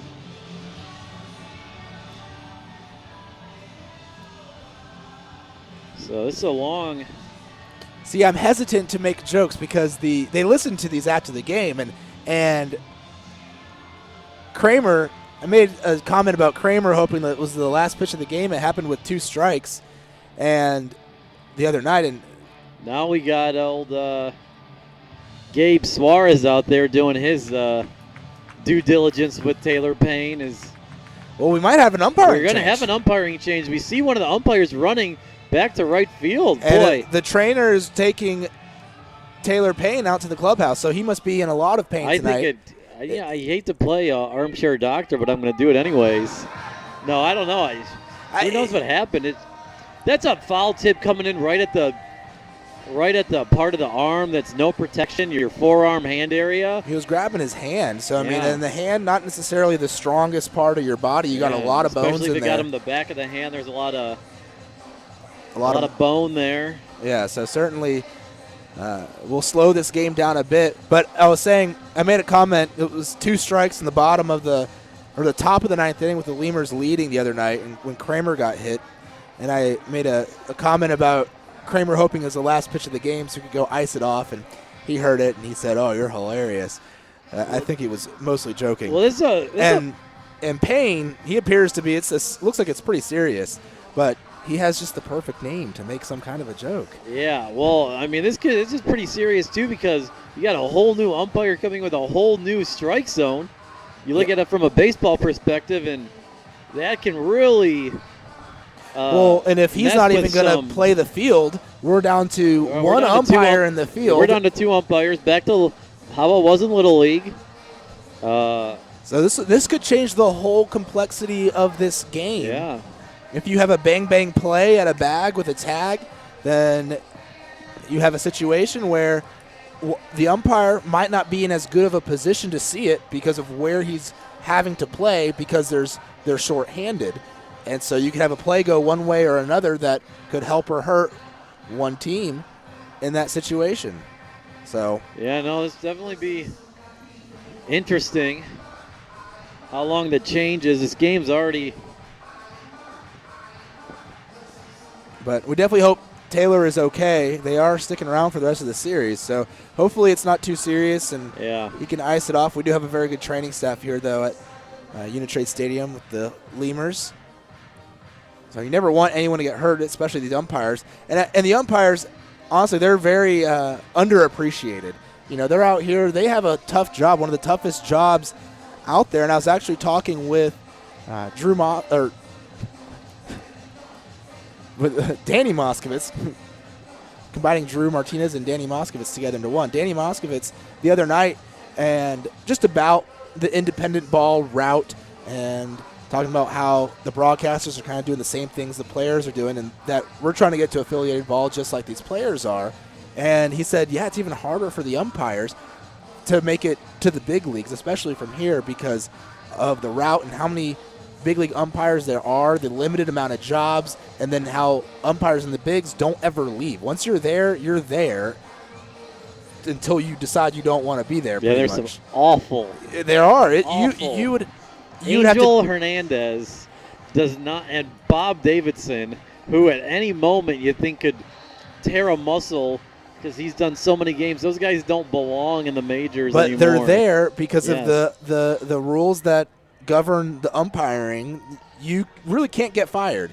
So how about this though? The Blasters infield into the dugout, and I'm kind of surprised Hearn, isn't throwing some warm-up pitch or keeping the arm loose. This is he'll probably get to throw some when the new umpire comes in to see a couple Yeah. pitches come across the zone. So Well, still, just to stay loose, keep the arm going. Quite a sizable delay here, or lengthy delay. yes, but yeah, the umpires, they have a tough route as well. They have to drive themselves around, whereas the players and us broadcasters, we get to ride the bus. We don't have to drive ourselves from ballpark to ballpark in the league.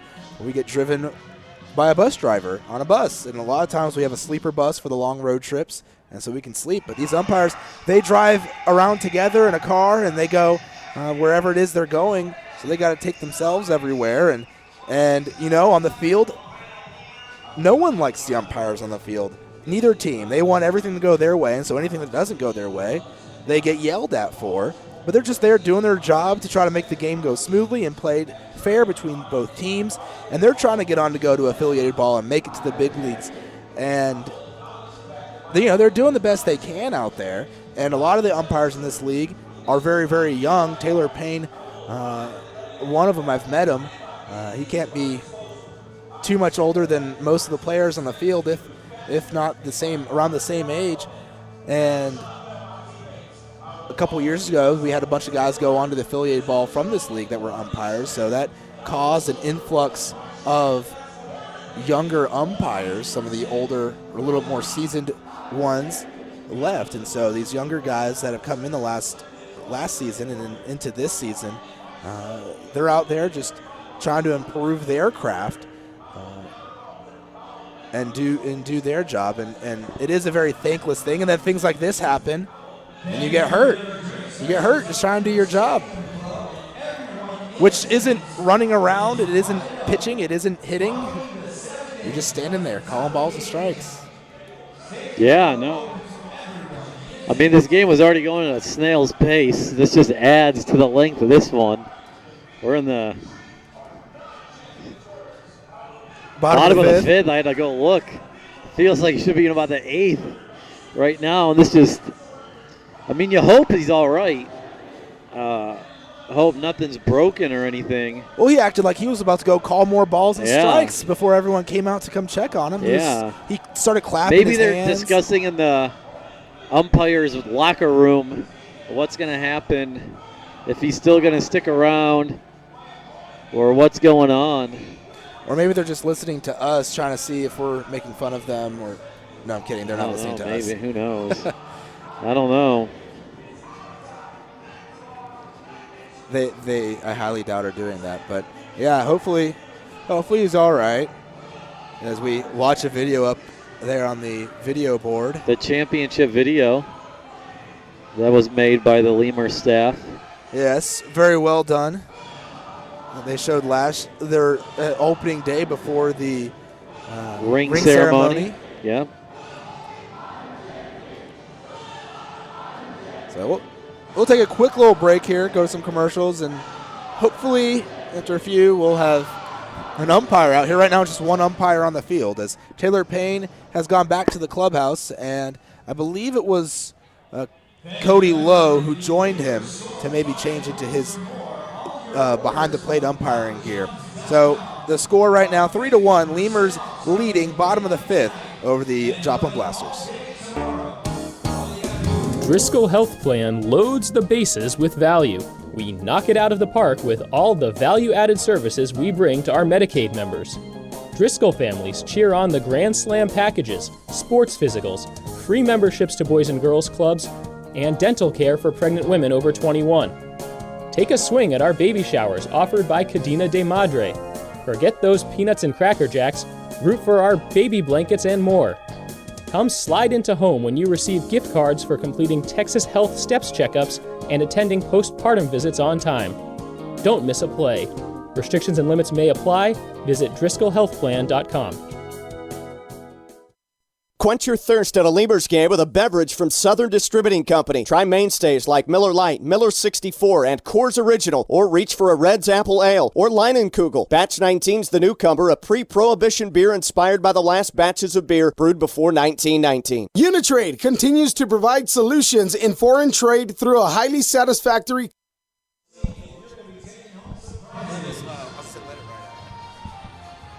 customs brokerage service. Uni-Trade has quality trained personnel devoted to the highest level of customer service. For all your transportation, distribution, and consolidation needs, it's Uni-Trade. Texas Outlaw Grill is a proud sponsor of your Laredo Lemurs, specializing in outlaw delicacies such as the Texican, the Gringo, and the Bandit hot dog and their ever-famous barbecue burger. Be the first to try their groundbreaking Cabrito hamburger and Cabrito hot dog. For all to-go orders, catering, and fundraising information, go by 5209 Springfield Suite number 4 or call 956-771-1919. That's Texas Outlaw Grill.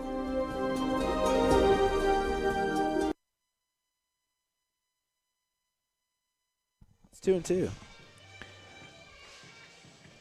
All right, well, I have a 2-2 count, and now the new umpire almost got hit by a warm-up pitch. Nice work by Valerio, saving the new home plate umpire Cody Lowe of some arm injury there. The first pitch came up wide, and Valerio to reach out and caught the ball right in front of his arm. What does her have against umpires? My goodness. I have a 2-2 count in my book. We will see if that's what the count actually is. The batter is Drew Martinez. He is 0 for 0 with 2 walks and an RBI. Give you a little reset here. On base right now, you have Travis Danker at third, Abel Nieves at second, and Matt Coach over at first base. 1 out on the inning. Sorry, it's actually a 4-1 score. I said 3-1. I hadn't finished coloring in one of my runs here in my book. Pulfer already scored this inning. He reached on a walk to lead off the inning against Tyler Herr.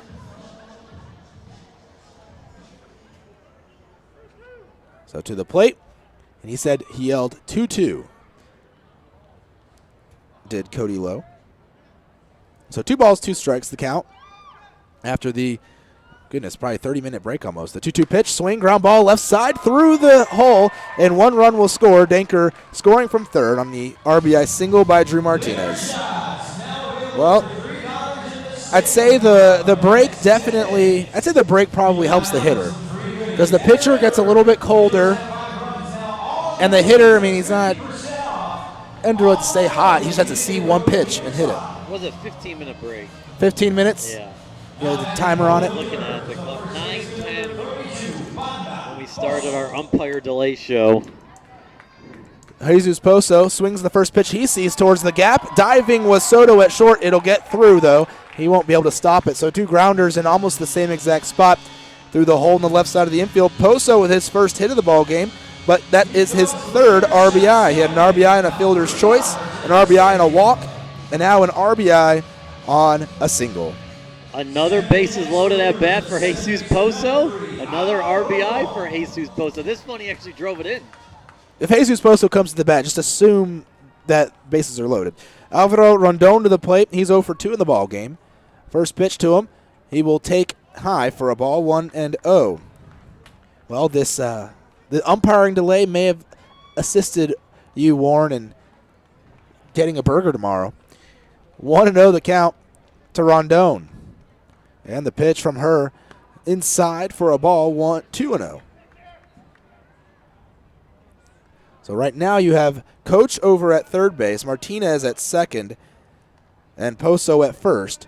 2 balls, no strikes. The count to Rondon in search of his first hit of the ball game. A 2-0 delivery. Rondon taking on the outside corner at the knees. A called strike, 2-1. You got to like the Lemurs hitters. These last 2, Martinez and Poso, they weren't letting the new umpire, Cody Lowe, decide anything for them. They said, we're just going to see the ball, and we're going to hit the ball. 2-1 pitch, taken for a called strike, 2-2. Not that anything is wrong with Cody Lowe, but he's coming in kind of cold, too. He hasn't seen any pitches, and as the hitter, you don't necessarily want to get burned on any kind of a pitch on the corner that you might think is a ball. 2-2 count. Rondon swinging, popping one up, left side, foul territory. Chasing it is Morales. It'll land a few rows back. And the count, 2-2. And then you combine that with the fact that the pitcher is maybe not quite as sharp as he was before. Not that Herr was exactly on fire. But any adrenaline he had probably was burned off. 2-2 pitch again. Rondon taking up and away. 3 balls, 2 strikes, full count. Base is still loaded for the Lemurs. Tonight, one of those nights, again, lacking in the extra base hit category. Just the triple by Phipps. The 3-2 pitch up high and away. Ball 4. Hey, look, another RBI via a walk. Was that number 8 on the year for the Lemurs? By my rough counting earlier. Or hurried counting, not to say rough counting. So Coach will come across to score. Martinez goes up to third, Poso to second. Rondon over to first.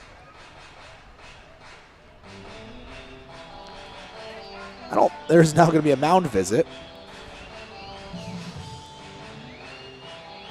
I wonder if there's there can't be a record kept for walks or runs driven in via base on balls.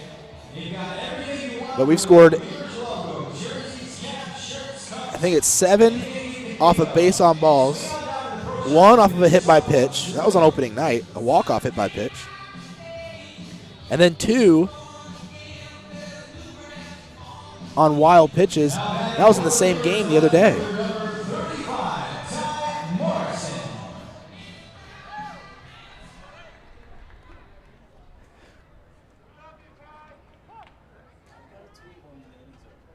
Ty Morrison at the plate.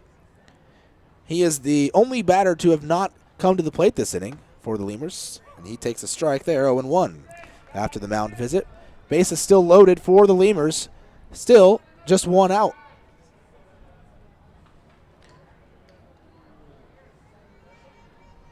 Morrison, lefty against the righty Herr. The pitch, Morrison swinging, fouling it off. 0-2.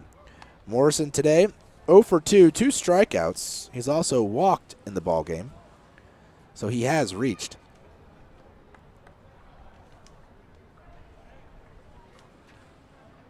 Morrison had his hit streak snapped last night, and he did not get a hit.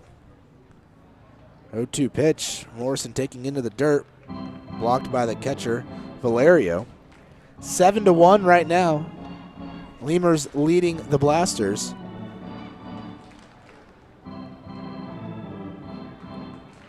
Four runs this inning for Laredo. 3 walks and 3 hits this inning as well. 1-2 pitch, Morrison taking a called strike 3. He goes down looking for the second time tonight. Overall, the 3rd time he struck out this evening. That's strikeout number 2 for Tyler Herr. And J.D. Pulfer to the plate. 2 outs in the inning. Pulfer led off the inning with a walk. The Lemurs have batted all the way through and are now back to the man who led off the 5th.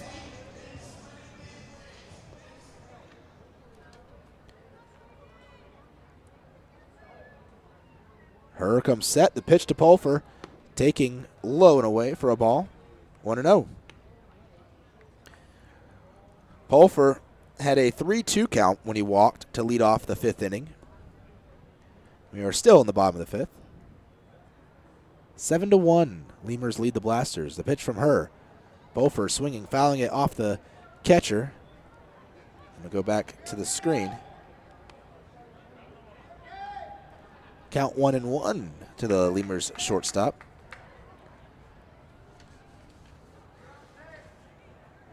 Pulfer, speaking of hit streaks, a 5-game hit streak, which at the moment leads the team. Longest hit streak right now, active for the Lemurs. Dennis Phipps with a 4-gamer. The pitch, Pulfer taking inside, 2-1. Although Pulfer, I guess you could say he and Phipps are even. Pulfer hitless so far today, 0 for 2. Phipps has 2 hits today, so Phipps is at 5 games, as is Pulfer, but Pulfer with a hit tonight, or a hit here, could extend it to 6 games. 2-1 the count, and the delivery. Up and in, 3 balls and 1 strike. Can't really hit, though, if it's not in the zone. 3 balls, 1 strike, the count to J.D. Pulfer. Bases are loaded. So Lemurs just 1 ball away from driving another run in via a walk, and still no activity in the Blasters bullpen. Looks like they're just going to make Tyler Herr get through the inning. 3-1 pitch, Pulfer swinging, grounding it right side. It'll be the second baseman, Glasser. He fields it, throws to first. That'll end the inning. And we go to the top of the 6th. Lemurs lead 7-1 over the Blasters.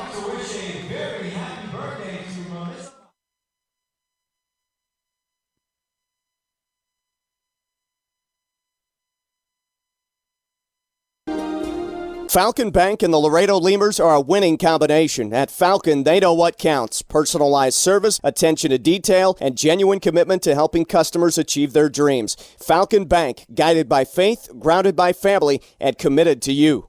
Core Business Solutions is a proud sponsor of Lemurs Baseball. Core Business Solutions services the 17 southernmost counties of Texas as well as areas of northern Mexico. They offer a wide range of high-tech solutions for businesses and organizations. Make Core Business Solutions your solution today. Before your Memorial Day party gets going, drive over to Ashley Furniture Home Store this week for our best Memorial Day sale ever. Get dramatic price reduction store-wide or no interest until January 2021. Choose from sofas and sectionals, all at unbelievably low prices. Plus, find savings on beds and amazing deals on dining rooms. It's our best Memorial Day sale ever, so don't wait. Hurry over to Ashley Furniture Home Store right now. Ashley Furniture Home Store. This is home. 4520 San Bernardo Avenue, Laredo, Texas, 956-712-2401. Subject to credit approval. Minimum monthly payments required. See store for details. Falcon Bank and the Laredo Lemurs are a winning combination. At Falcon, they know what counts. Personalized service, attention to detail, and genuine commitment to helping customers achieve their dreams. Falcon Bank, guided by faith, grounded by family, and committed to you. For all of your vehicle collision repair and paint needs, there's only one place to turn: Mike's Paint Place. Mike's Paint Place has computerized color matching and digital imaging. They also do full frame and suspension repairs. Stop by and see Mike's Paint Place today at 6410 Polaris Drive in Laredo. We'd like to imagine that if you're listening to this,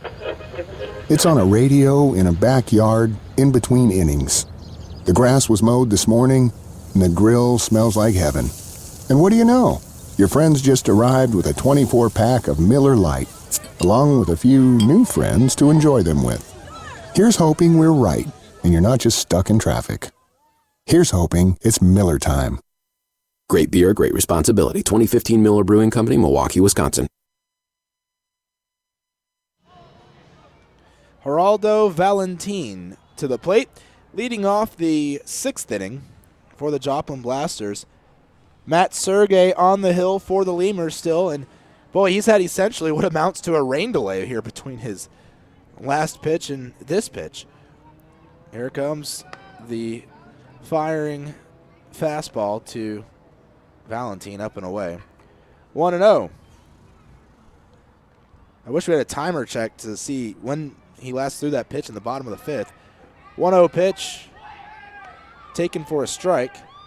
As you had a 10-batter inning, and a 10-batter inning is usually long enough, but you include a 15-minute delay. 1-1 pitch inside, it just missed hitting Valentin due to the umpire, Taylor Payne, taking a ball off his hand, or what appeared to be his hand, and exiting the ball game. We hope he's okay, but yeah, it's been a long time. Here it comes. Outside for a ball. 3-1. The count to Valentin. I was estimating on the delay. I think it was like 15-20-ish. I feel like it was fairly the sizable delay. It was easily a 10 to 15-minute delay at least. 3-1 pitch. Valentin swinging, hitting it hard. A line drive, diving is Rondon, catching it mid-air, parallel to the ground, but about 4 feet up. That was a fantastic catch by Alvaro Rondon. They're going to show the replay, and we're going to get a good look at it here. My goodness, that ball was smoked, too. Robbing Valentin of a hit. That drawing a bunch of cheers from the crowd here. Rondon holding the glove up, losing his hat on the play even. We've seen him make some flashy plays this season, and that might take the cake. Willie Cabrera to the plate. I mentioned he hit very well last year. He's the best hitter on team for the Airhogs. He swings and hits one in the left, but moving over to his left is Morrison. He makes the catch, and there's 2 outs in the inning. So a quick out there of Willie Cabrera. And even let me give you his numbers from last year with Grand Prairie. He hit .347, but only played 44 games, so not even half the year. He made it all the way up to AAA with the Atlanta Braves in Gwinnett back in 2010 and 2011. Charlie Valerio to the plate, the catcher. Sergey on the hill. Valerio digging in. 2 outs, no one on. Top of the 6th. Sergey nods again. I thought if you nodded, that meant you agree with the pitch, right? And you could start pitching. Now he finally delivers. The first pitch, Valerio swinging and missing. And the ball will get away from Sergey. It's thrown back to him. So he was over there nodding away on the mound. Kind of like when your mom is asking you to do something, or your wife or someone, and they say, "We do this," and you go, "Yes, yes, yes," or you're on the phone. Swinging a fly ball right side out of play.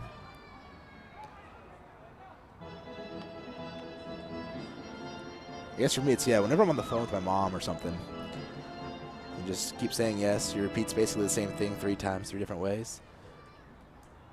So Sergey looked like he was doing, just nodding over and over again. 0-2 the count to Valerio. Here comes the pitch. Sergey will get a pop-up left side right near the bag at third. Danker having to race over as he was playing Valerio to pull, and he will make the catch, ending the inning. 3 up, 3 down inning here in the 6th. We go to the bottom of the 6th. Lemurs leading 7-1 over the Blasters.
Bottom of the 6th.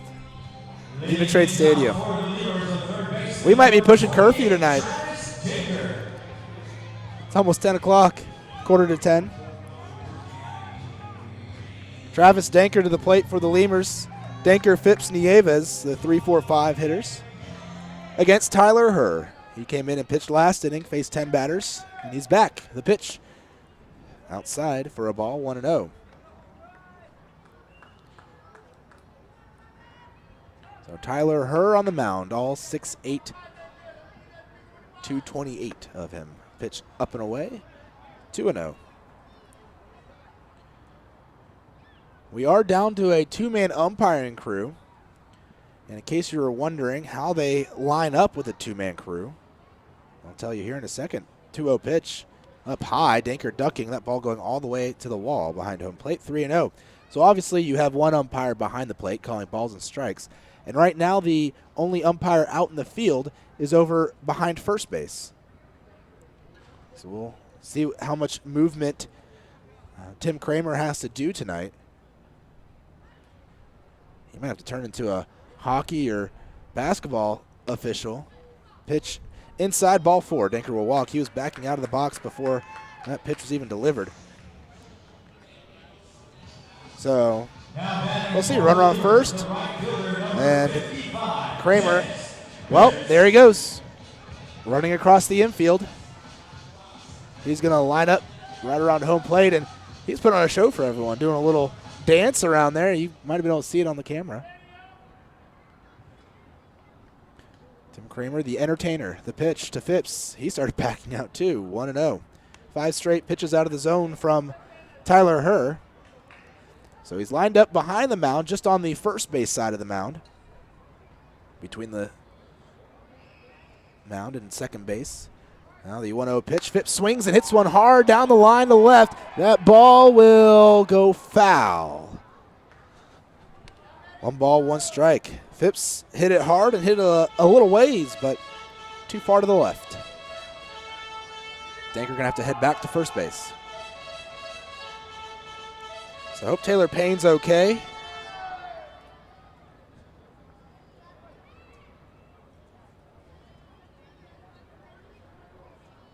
1-1 pitch. Phipps swinging and missing.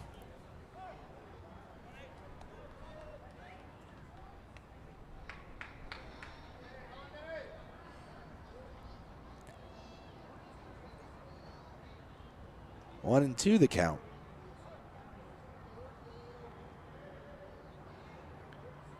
Hurd delivers. Swing and a hard hit ball again down the left field line. That one will be fair. Danker heading to third. He will pull up there. It's a double, yes, for Phipps. That ball came into second. If Phipps wasn't there yet, started to get worried. He might not make it, but he just did. So a double, putting Danker at third, going first to third, and Abel Nieves to the plate.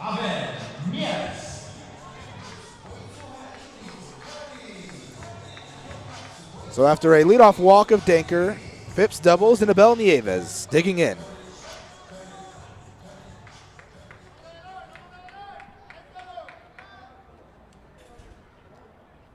Nieves, the righty against the righty Herr. The pitch outside for a ball, 1-0.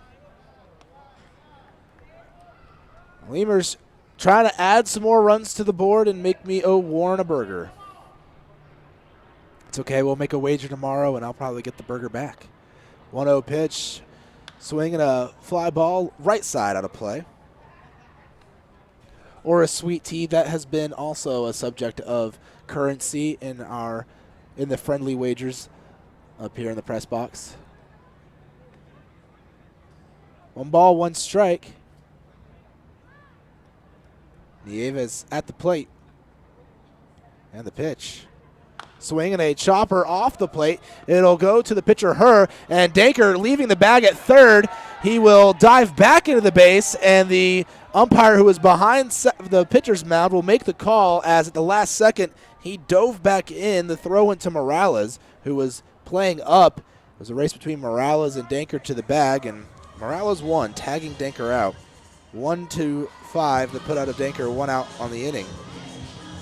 Nieves will reach,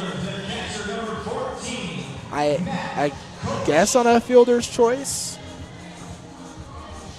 Danker just tried to make the pitcher, Herr, think about where he was going with the ball and give Nieves some time, as no one was covering third base, so he knew he could go further down the line. I think he thought he might have a chance to score if Herr just came up firing to first, but ended up working out not so well for Travis Danker. The pitch to Matt Coach.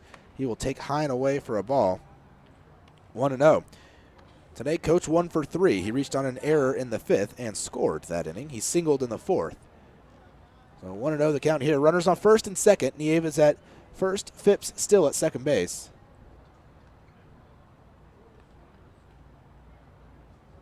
Herr sets, looking back at Phipps. Will deliver plateward to Coach. He swings, hits one off the handle, shallow right, charging in, sliding, and making the catch is Cabrera in right field. Phipps ran back to the bag, thought about tagging at second as Cabrera was on the ground after sliding. Coach with the fly out to right, out number 2. Now batting for the Lemurs, the center fielder, number 4, Drew Martinez. Drew Martinez to the plate now. He has a hit. He's 1 for 1 with an RBI, 2 walks in the ball game.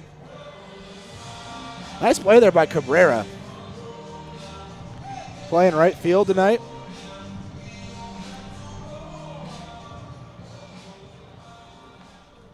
In his career, right field is it's not the fewest outfield positions or starts he's played out there. Pitch to Martinez. He checks his swing, or tries to, but he was unable to actually check it. 0-1. Chase the pitch low. In his career, he's played 216 games in right, has Cabrera, 480 in left, and just 82 in center. So primarily a left fielder, has played some, though, in right. 0-1 the count to Martinez. The pitch, Martinez taking high for a ball, 1-1. Last year with Grand Prairie, Cabrera played 34 games in left. Well, it's not telling me where else he played. It says he played 35 games in the outfield, but 34 in left and none in other positions. 1-1 pitch, swing, and a little looper to shallow left. Coming in is Richardson. He'll make the catch on the run. Lemurs held scoreless despite the first 2 base runners reaching here in the 6th. We go to the top of the 7th. Laredo leading 7-1 over the Blasters.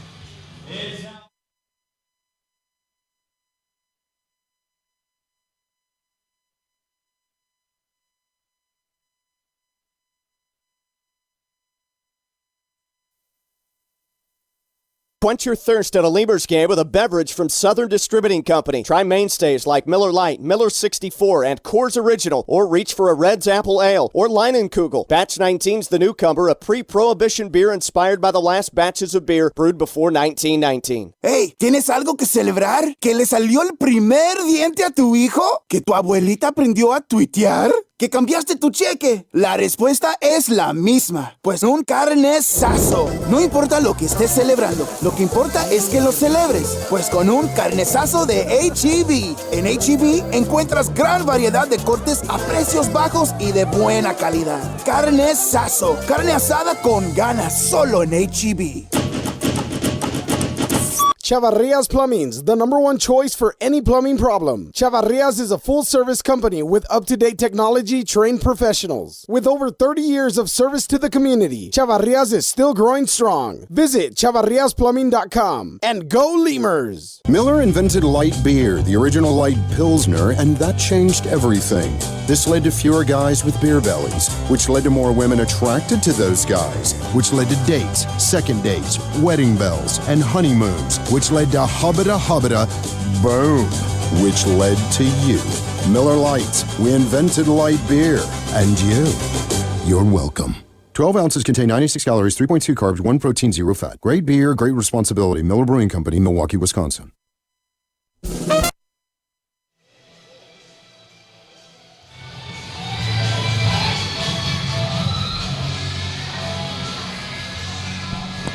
Leading off for the Blasters, the third baseman, number 5, Corey Morales. All right, top of the 7th, to the mic for the play-by-play, Warren Shore.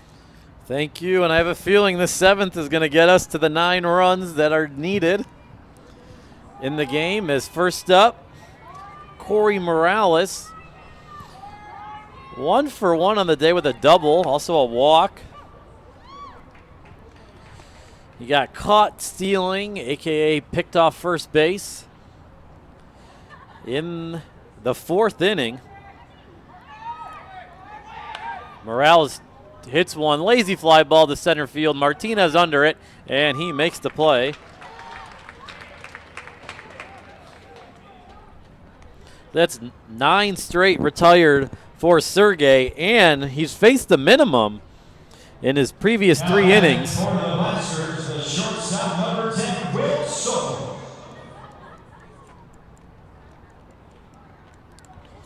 And if you want to go back, with 1 out in the 3rd inning, he struck out Willie Cabrera, which was 13. He's retired 13 out of the last 14. If it wasn't for that leadoff walk to Morales, he would have quite the streak going. But now this brings up Will Soto. Soto 0 for 2 on the day, one of the 9 strikeout victims First pitch hit down the left field line. Morrison going over to his right at the foul line. He has it and makes the play in foul territory. So out on the first pitch from the top of the 7th inning. And, man, on 90 pitches, you think Sergey, if he gets a quick out here, can maybe go head into the 8th inning and search for that 10th strikeout. He's done 7, 8, 9, 10. He's in his previous 3 starts. This is start number 4 for Sergey, and he's trying to climb the ladder to 10. Aaron Brill's up, already a strikeout victim twice tonight. So maybe this is the guy, as the first pitch, off-speed pitch, just a bit outside. Ball 1. The 1-0 misses inside. So 2-0 the count. Tonight in the American Association, you're either getting blown out or you're in a 1 to 2 run game. There's nothing in between. The 2-0 swung on and missed. Aaron Brill, 1 game is final. Lincoln Salt Dogs fall at home to the Sioux Falls Canaries 5-3. Sioux Falls improves to 9-9 at 500. Lincoln also goes to 9-9. And the pitch to Brill, fouled off, out of play to the right. So 2-2 the count. Lincoln now will be in a tie with Gary in first place, but Gary's also playing right now. They are losing 2-1 in the bottom of the 9th inning to Fargo. As now the 2-2, Sergey out of the windup. Gets the sign from coach, kicks, deals. Off-speed pitch, and that's fouled off, out of play to the right. For Sergey. Nobody on. 2 outs. Top half of the 7th inning. Lemurs leading 7-1. And the offering. Ooh, fouled back. Just got a piece of that one. Was Brill, and he has to go to some pine tar for the bat. When the Lemurs score 7 or more runs in the season, they are 6-0 so far. 7 or more runs, they improved to 6-0. They are 6-0, pardon me. And now the 2-2. Bounced in there, nice block by coach. 3-2 the count.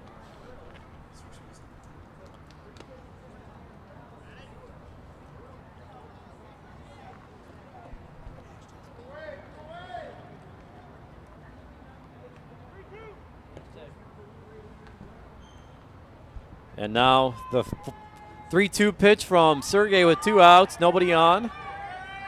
And that pitch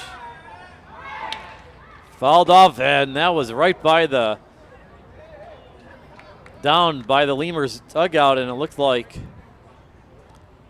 Reggie Wilson sitting there, the birthday boy. Reggie Wilson turning 23 today. Had to get out of the way.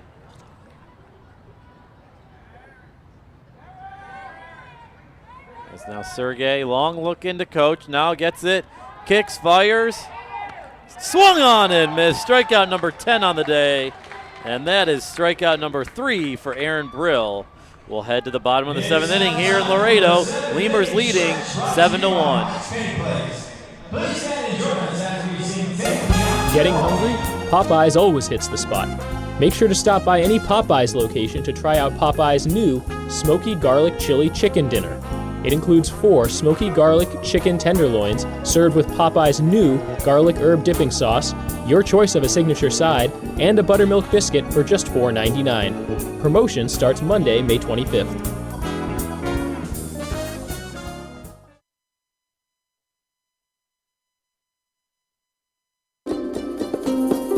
Texas Outlaw Grill is a proud sponsor of your Laredo Lemurs, specializing in outlaw delicacies such as the Texican, the Gringo, and the Bandit hot dog and their ever-famous barbecue burger. Be the first to try their groundbreaking Cabrito hamburger and Cabrito hot dog. For all to-go orders, catering, and fundraising information, go by 5209 Springfield Suite number 4 or call 956-771-1919. That's Texas Outlaw Grill. Right now, when you sign up for a Gold's Gym membership, you'll get tons of extras completely free. Confidence, free. Compliments from your coworkers, free. And the desire to wear tiny bathing suits, you guessed it, free. You'll be stronger with extras, and you'll be stronger with Gold's Gym. Know your own strength. Tiny bathing suit not included. The Chop House Cheddar Burger is back at Whataburger. First of all, you start with a large bun, 2 patties, shredded cheddar cheese, The creamy sauce, creamy steak sauce. My personal favorite part is the onions, the grilled onions and bacon. grilled perfection. It's good stuff. Love it. You take a bite. It's hard to describe. It's hard to put into words. The Chop House Cheddar Burger. Chop House Cheddar Burger. It's back. I don't have anything else to compare it to. It's the best out there, I think. The Chop House Cheddar Burger is back. Only at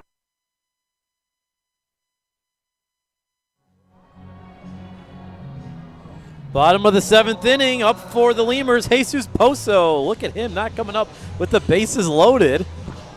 Alvaro Rondon and Ty Morrison, pitching change for the Blasters. That is Ryan Calby. Calby on the year, appearance number 2. He's a starter, he's made a start in his first appearance. And only appearance, that was June 2nd against St. Paul. First pitch, Pozo outside. Calby went 6 innings, allowed 3 earned, 3 strikeouts, walked 1, allowed a home run, 7 hits. He is from Dominican College in Orangeburg, New York, 24, 6'3", 175 pounds, the 1-0, missed outside 2-0. He played in the Pecos League in 2014 and 2015. Pozo fouls off that one.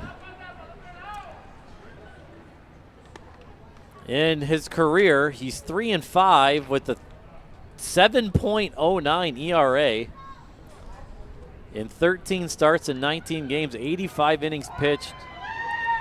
Pozo, that one's bounced in there. 3-1 the count.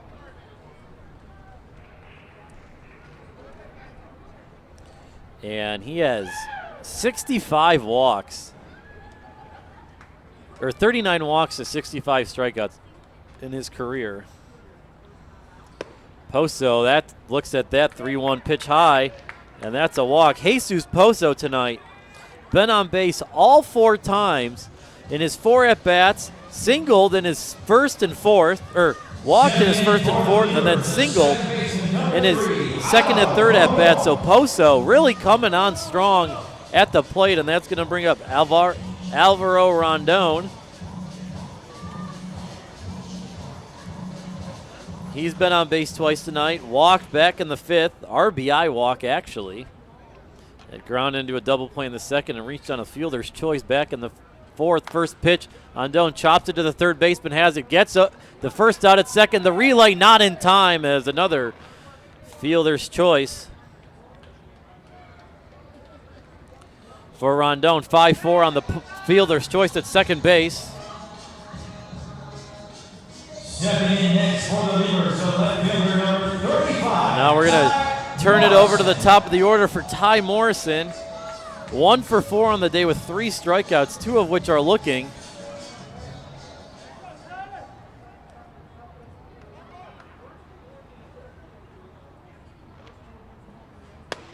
First pitch to Morrison, ball 1.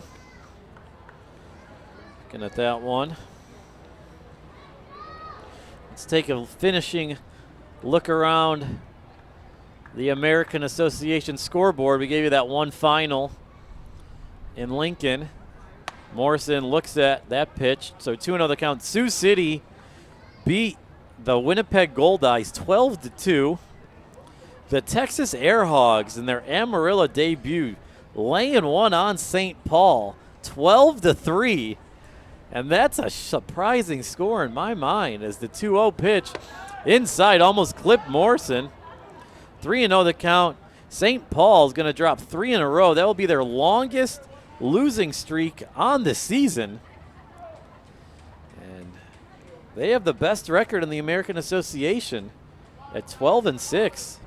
But the Lemurs win this one, they'll only be a game back.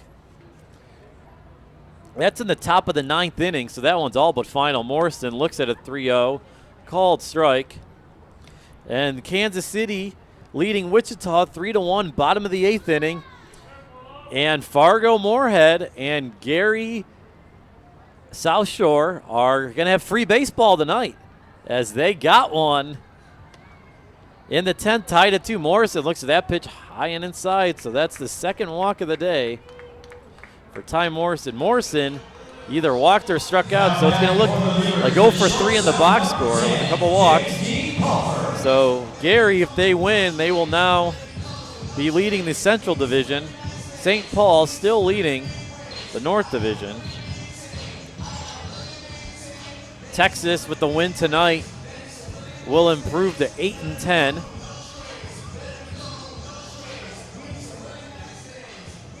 And that will move them to second in the division if the results hold here. Wichita would fall to 6-12 on the season. Already 4 games back, could be 5. First pitch to Pulford, down low, ball 1.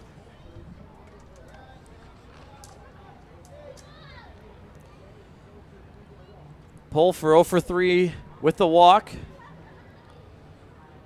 He had 2 plate appearances in the 5th, scored on 1 leadoff that inning with a walk and came around to score. That 1-0 fouled off out of play to the right. Part of that 4-run 5th inning, which really blew this game open. Blaster scored 1 in the 1st inning, and it's been scoreless since. Lemurs 1 in the 2nd, 2 in the 4th, and 4 in the 5th. That's how we are at 7-1 here. And the 1-1, Pulford fouls that one off. Over the screen, out of play. 1-2 the count. Blasters 1 run on 4 hits, 1 error. Lemurs 7 runs, 8 hits, no errors. Matt Sergey has really thrown a gem, only allowing 3 base runners since the 3rd inning.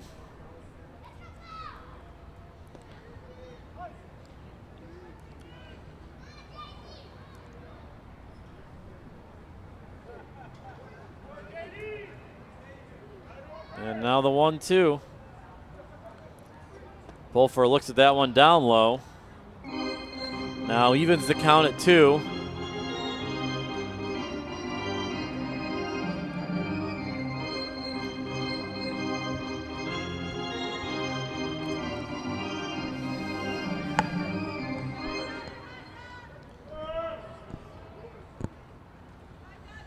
Yes, now Calby, long look in.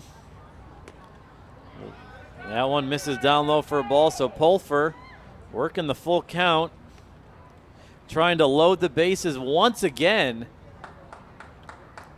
for the Lemurs tonight.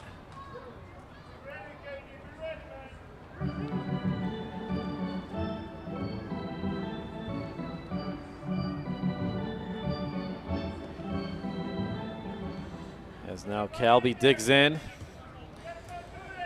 Looks in for the sign. Pulford awaits the 3-2 pitch with 1 out. Runners on 1st and 2nd. Morrison and Rondon, and the pitch. Pulford fouls one out of play to the right. That one's by the walkway. And we'll have to get more baseballs.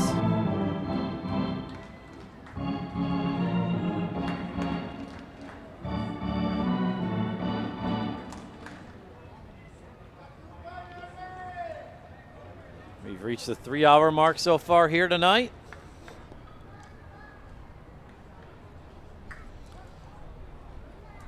And now we'll do it again at 3-2 here. And the pitch. Inside, just barely. That's ball 4 for J.D. Pulford. And that loads up the bases for Travis Danker. Now batting for the Lemurs, the third baseman, number 28, Travis Danker on the day. 1 for 3 with a single in the 5th, run scored. Also walked in the 6th inning. So Travis Danker up.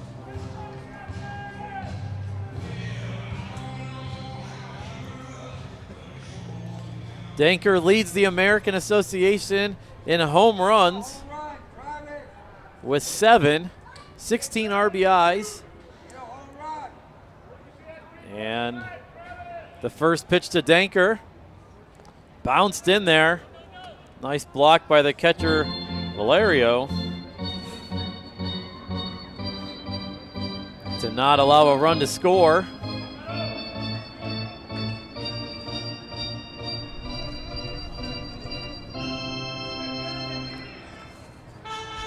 Danker with the bases loaded. First at bat of the season. But with runners in scoring position, 2 home runs, 9 RBIs, in 16 at bats.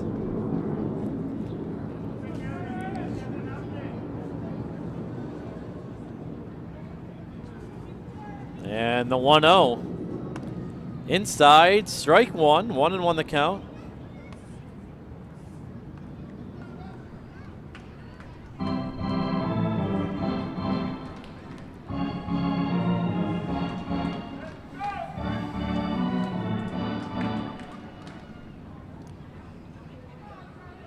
The long look in from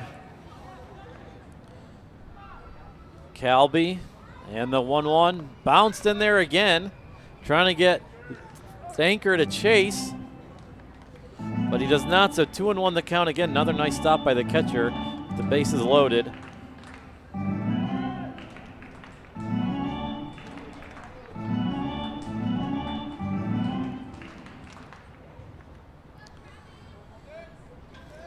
Lemurs here have the bases loaded, 1 out, bottom of the 7th, lead 7-1. Sac fly would be nice here.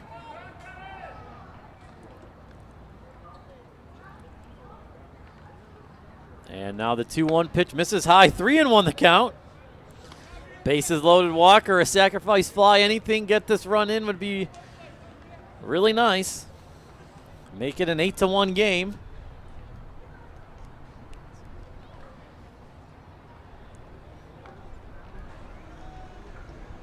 As now we'll await the tension building on this 3-1 pitch to Travis Danker, third baseman. And now out of the windup, the pitch. Ball 4, another bases loaded walk. And the Lemurs now lead it 8-1, and that is 9 runs scored on the night.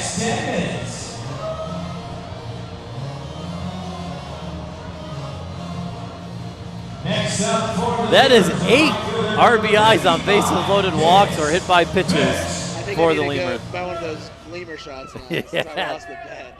Yes, and we even added it up from 7.5 to 8.5. And now Dennis Phipps, a home run away from the cycle. First pitch to Phipps, lines one into left field. That ball is gonna be caught. It looked like Richardson trapped it. Tagging and scoring from third is Morrison.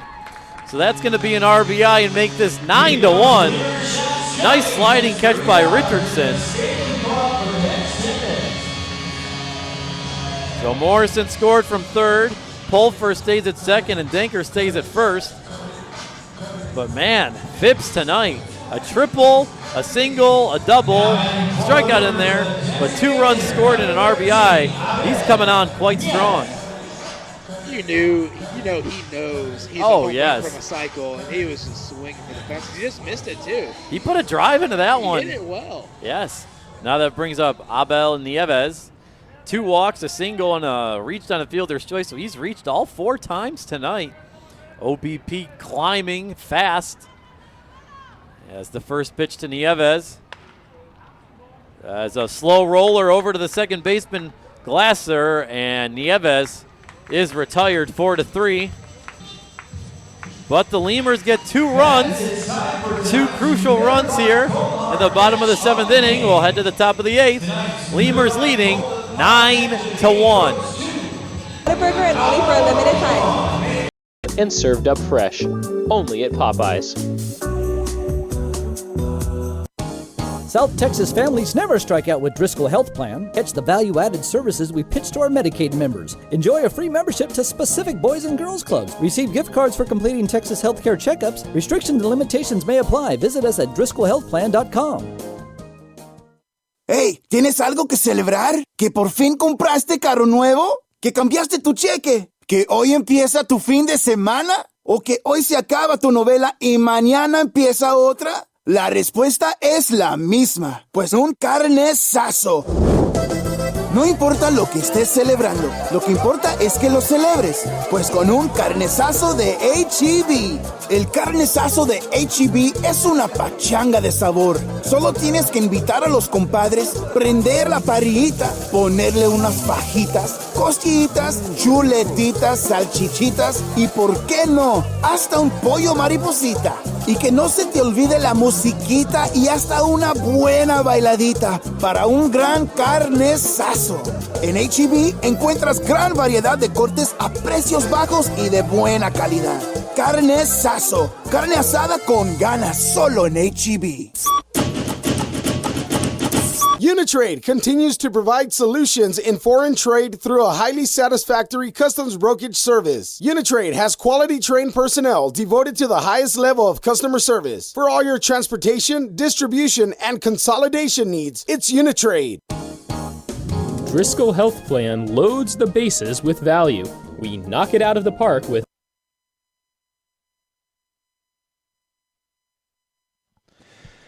All right, top of the 8th. I guess I'm buying Warren a burger tomorrow. And not just me, old Jacob. And Jacob. That's right.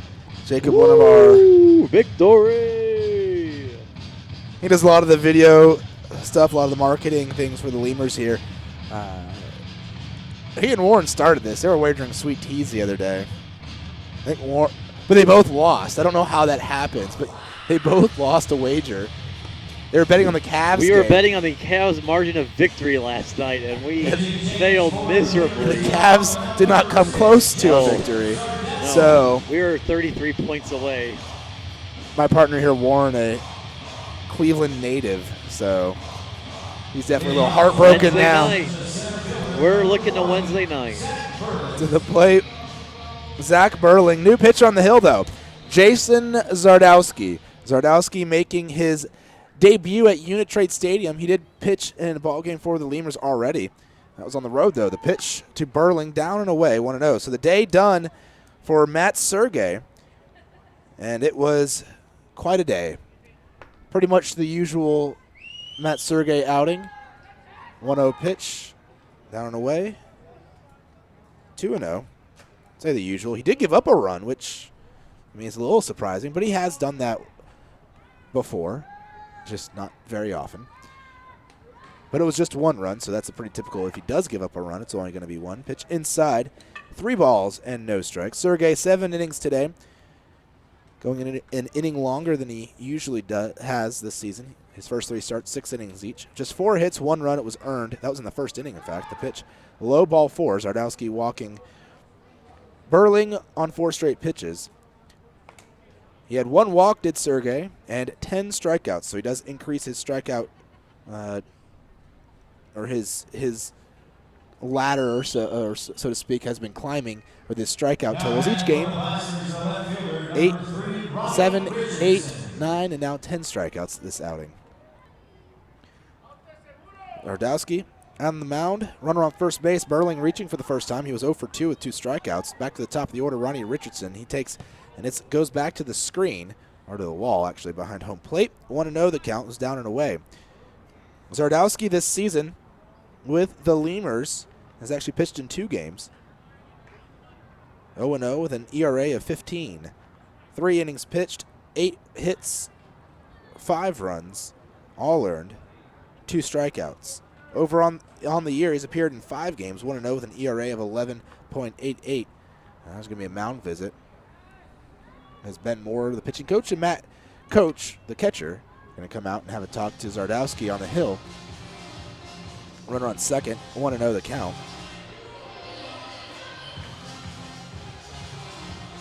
Member fans, the Stadium Club is now open to everyone in attendance. Come upstairs and take advantage of the full bar. They have a stolen pitch or stolen base on here, but that ball was a wild pitch. Maybe he was moving on the pitch, but I didn't see. It not look like Burling was moving before the pitch was thrown. But regardless, runner on second base, 1-0 the count to Richardson at the plate. Righty against righty. Zardowski sets, looks back at second. Rondon playing behind the bag at second. 1-0 pitch right down the middle. 1-1. Zardowski, who actually started the year in a Joplin Blasters uniform before getting released. He throwing from the stretch, fires away low, 2-1. He only pitched 3 games, though, with Joplin this year. This is his 3rd appearance here, so facing his former team, who he started the season with. He was originally with the Philadelphia Phillies organization. Made it up to South Atlantic League, low A, with Lakewood, the Blue Claws. Went to James Madison High School in San Antonio, Texas. Then went to Angelo State University in San Angelo, Texas. Was undrafted, but signed on with the Phillies after finishing up his collegiate career. 6'5", 190 is Zardowski. 2-2 the count to Richardson after that pitch fouled away out of play. And the break-even pitch into the dirt, and again back to the backstop. And Burling will move up another bag on the wild pitch.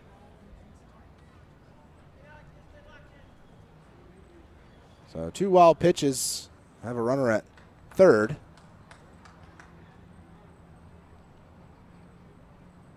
Although it says a stolen base and a wild pitch on the game track.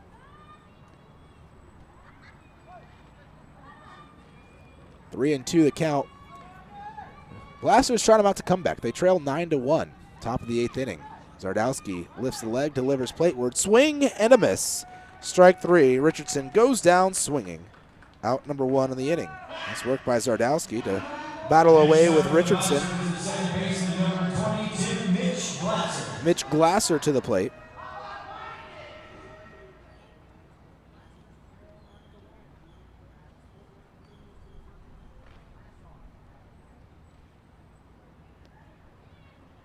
Glasser today, 2 for 3. He has 2 singles as well as 2 stolen bases.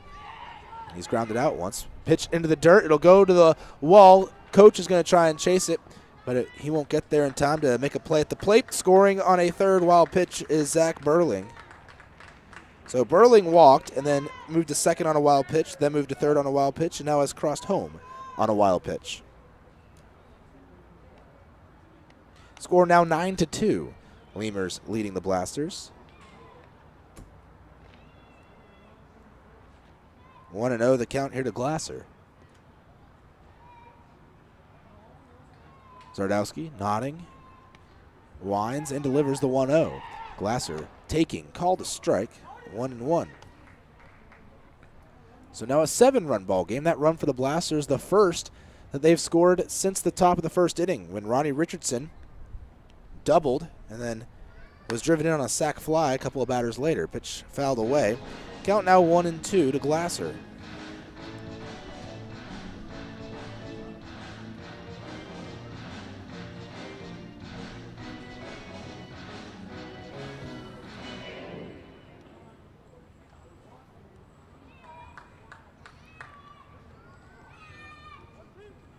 One and two the count here to Glasser. And that pitch will be a swing and a miss in the dirt, blocked by Coach. He'll grab it, run out, throw over to first, retiring Glasser. 2-3 the putout. Second straight strikeout for Zardowski.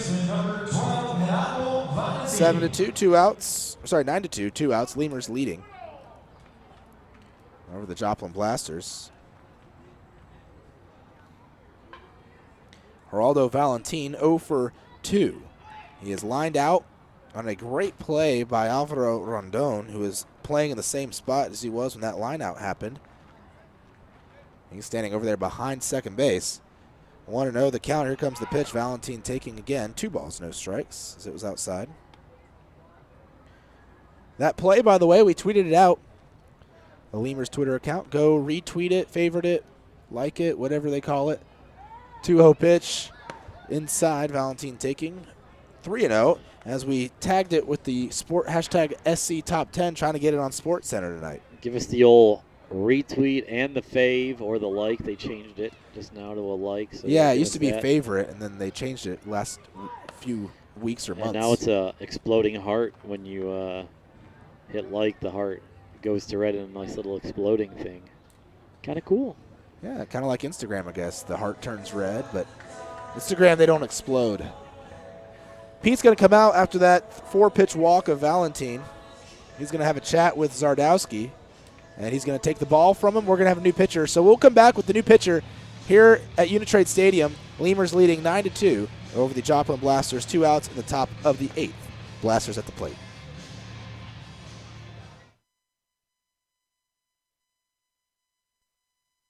Uni-Trade continues to provide solutions in foreign trade through a highly satisfactory customs brokerage service. Uni-Trade has quality trained personnel devoted to the highest level of customer service. For all your transportation, distribution, and consolidation needs, it's Uni-Trade.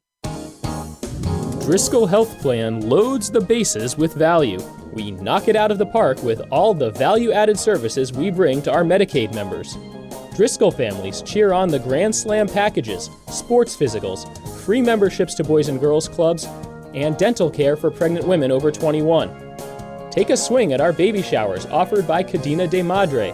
Forget those peanuts and Cracker Jacks, root for our baby blankets and more.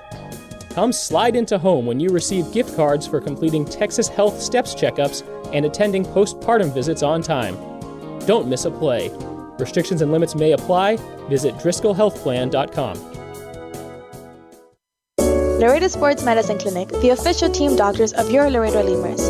Now with 2 convenient locations to better serve you. Our north location is located at 9652 McPherson Road, Suite 12. Our south location is located at 5102 State Highway 359. Laredo Sports Medicine offers an array of services from physical therapy to our newest service, orthopedic surgery. Laredo Sports Medicine Clinic is changing orthopedic care one athlete at a time. Visit our website at laredosportsmed.com for more information. There's a reason why Popeyes creates some of the best tasting chicken in the world. We were born in New Orleans, Louisiana, the land of good fun and great cooking. Spicy flavor is a way of life in New Orleans, and everything we make reflects it.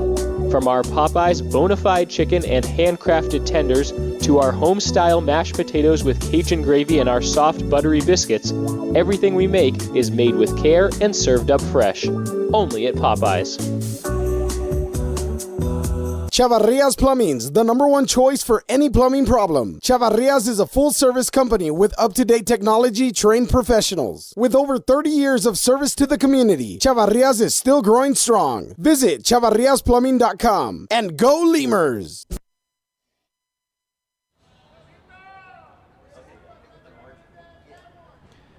Luis De La Cruz on the hill for the Lemurs. He'll be facing off against Willie Cabrera. De La Cruz, the righty, against Cabrera, the righty. The pitch, De La Cruz firing. It's a called strike, 0-1. De La Cruz this season for the Lemurs, 0-1 with an ERA of a 5.40, 8 appearances, 8 1/3 innings pitched. For the right-hander from the Dominican, the pitch, swing, ground ball, left side, foul. 0-2. Runner on first base, that's Valentin. 2 outs on the inning, so De La Cruz just needing an out here. See, maybe he'll throw the 9th as well. We'll probably send him out there. You want to use the least amount of arms as possible in this ball game with a 7-run lead in the late innings. And the 0-2 pitch outside for a ball. 1-2. I mean, you always want to use the least amount of arms as possible to get a win, but especially if it's a big lead, you don't want to be using guys who you might need tomorrow or who pitched the day before. A pitch popped up, foul, out of play. 1-2. The count remains to Willie Cabrera.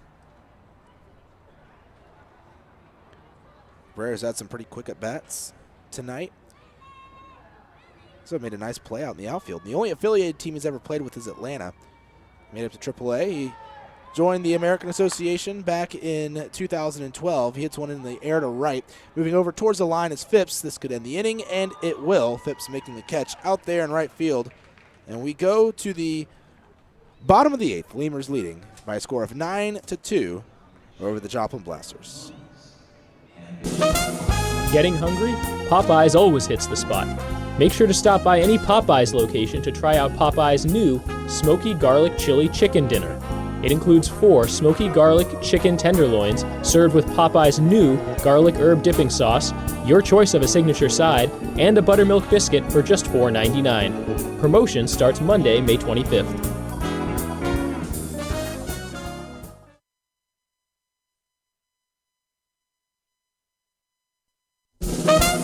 Getting hungry? Popeyes always hits the spot. Make sure to stop by any Popeyes location to try out Popeyes' new Smoky Garlic Chili Chicken Dinner. It includes 4 smoky garlic chicken tenderloins served with Popeyes' new garlic herb dipping sauce, your choice of a signature side, and a buttermilk biscuit for just $4.99. Promotion starts Monday, May 25th.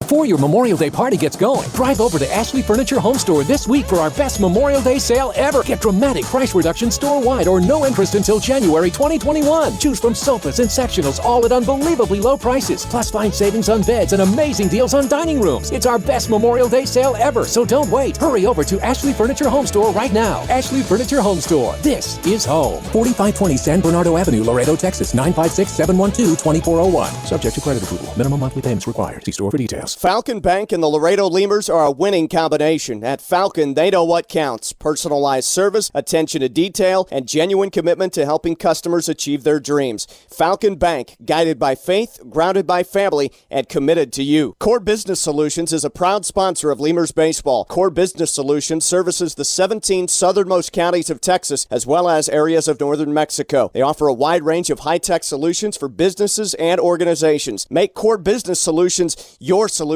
today. Hey, ¿tienes algo que celebrar? ¿Que le salió el primer diente a tu hijo? ¿Que tu abuelita aprendió a tuitear? ¿Que cambiaste tu cheque? La respuesta es la misma. Pues un carnesazo. No importa lo que estés celebrando, lo que importa es que lo celebres. Pues con un carnesazo de H-E-B. En H-E-B encuentras gran variedad de cortes a precios bajos y de buena calidad. Carnesazo. Carne asada con ganas solo en H-E-B.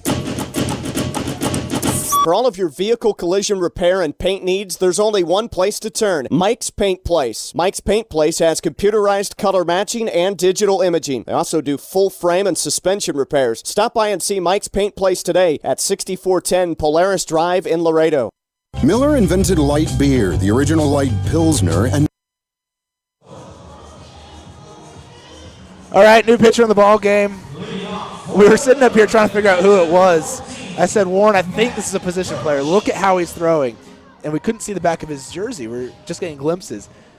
And I finally did figure it out because I said, look at the shortstop. We haven't seen that guy play the field yet. It's Will Soto, the shortstop, pitching now. So they burned the DH because the DH is now playing short. The pitch called a strike, 0-1. The batter is Matt Coach. He's just easing it in there.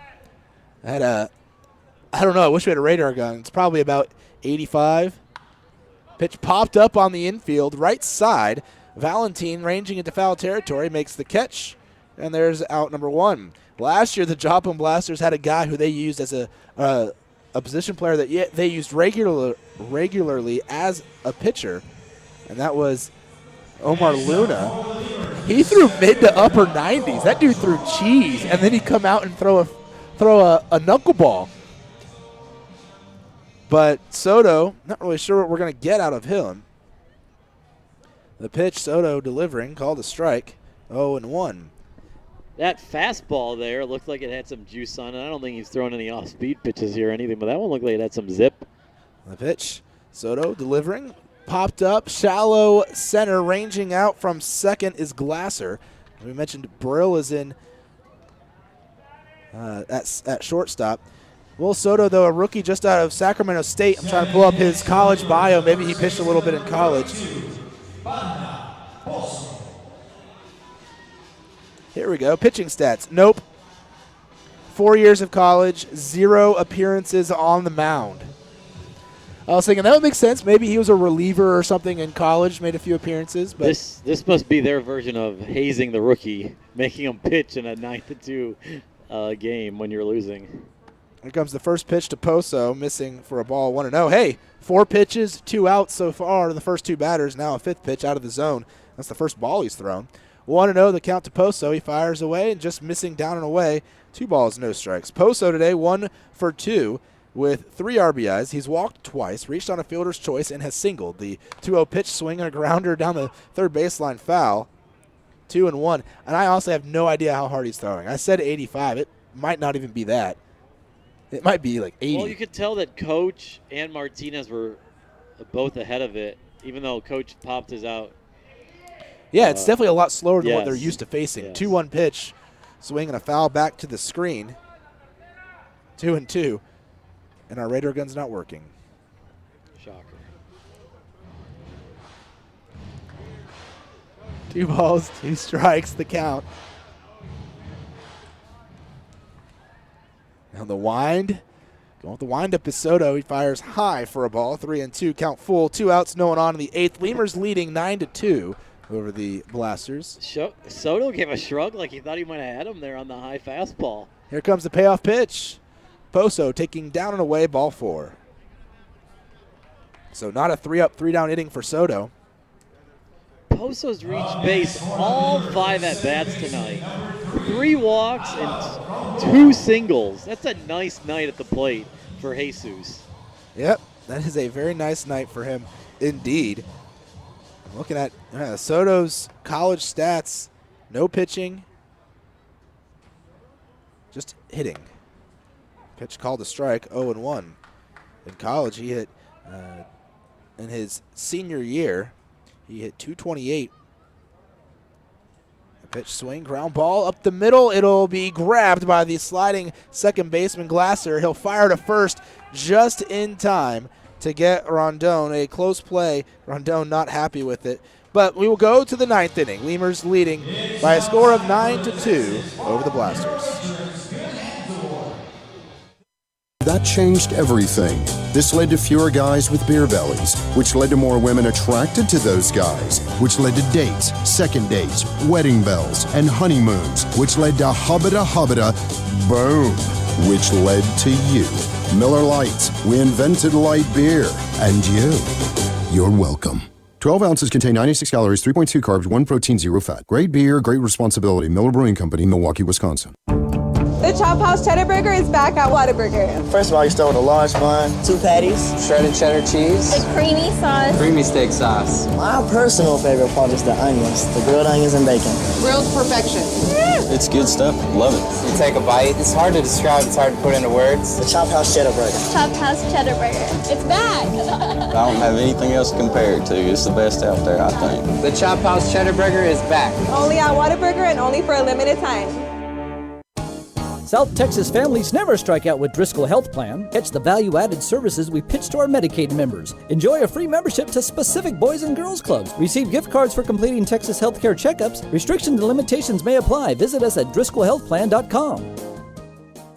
Uni-Trade continues to provide solutions in foreign trade through a highly satisfactory customs brokerage service. Uni-Trade has quality trained personnel devoted to the highest level of customer service. For all your transportation, distribution, and consolidation needs, it's Uni-Trade. Right now, when you sign up for a Gold's Gym membership, you'll get tons of extras completely free. Confidence, free. Compliments from your coworkers, free. And the desire to wear tiny bathing suits, you guessed it, free. You'll be stronger with extras, and you'll be stronger with Gold's Gym. Know your own strength. Tiny bathing suit not included. Texas Outlaw Grill is a proud sponsor of your Laredo Lemurs, specializing in outlaw delicacies. Charlie Valerio leads off the inning for the Joplin Blasters. Luis de la Cruz still on the mound for the Laredo Lemurs. Lemurs up 9-2 over the Blasters. The pitch from de la Cruz, swing and a foul back over the screen, 0-1. Valerio 0 for 3 today. 2 strikeouts on the day and a pop out.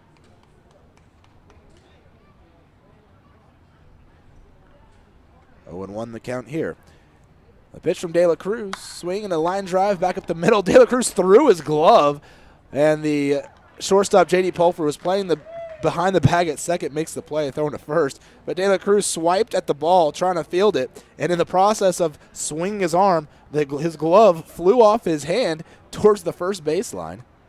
Fans, remember all of our instant replays are brought to you by CMC Rebar. 1 out on the inning. Corey Morales to the plate. 1 for 2 with a double and a walk in the ball game. He was also picked off. But got to give props to Will Soto, who's in the hole for his pitching effort there in the bottom of the 8th. He walked 1 batter, but that was it. Did a pretty good job. Pitch to Morales, called a strike, 0-1. Morales doubled in the 2nd, walked in the 4th, flew out in the 7th. It's just the 4th time through the order. The 0-1, swing and a pop up, out of play, back behind home plate, 0-2.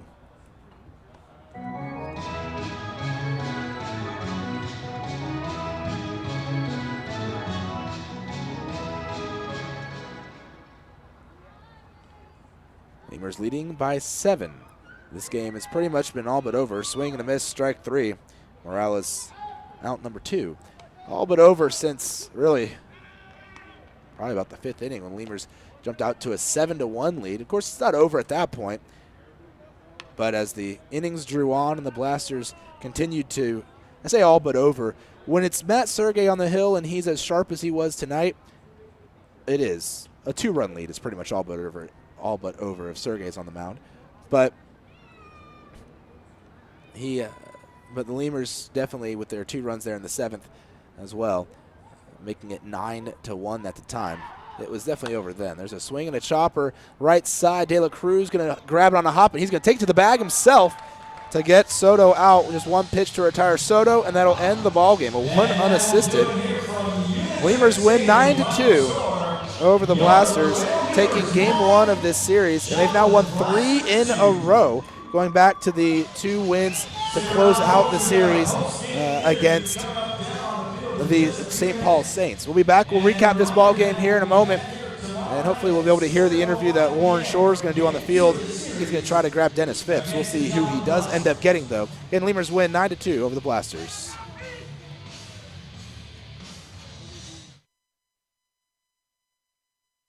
Such as the Texican, the Gringo, and the Bandit hot dog and their ever-famous barbecue burger. Be the first to try their groundbreaking Cabrito hamburger and Cabrito hot dog. For all to-go orders, catering, and fundraising information, go by 5209 Springfield Suite number 4 or call 956-771-1919. That's Texas Outlaw Grill.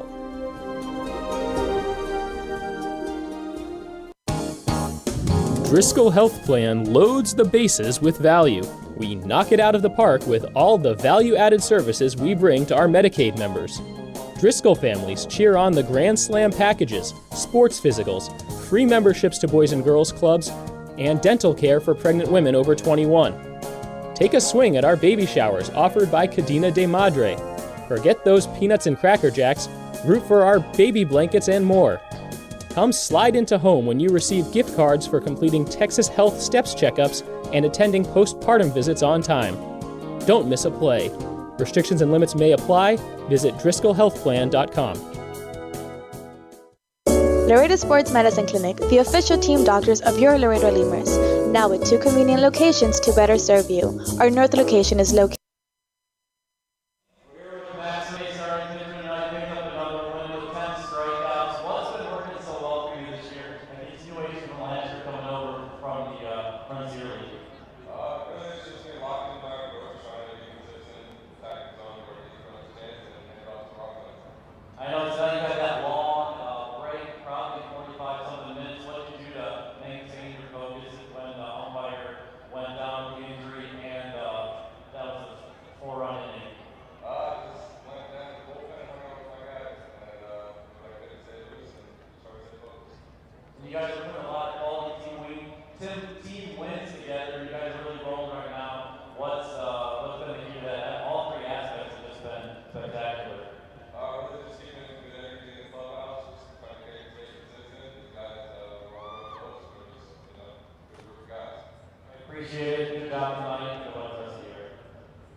Warren Shore, there you go, ladies and gentlemen, interviewing Matt Sergey. So he didn't get Phipps, he got Sergey, tonight's starter. And really, you got to give him the nod for the player of the game for the Lemurs tonight. We'll take a look at what happened here tonight.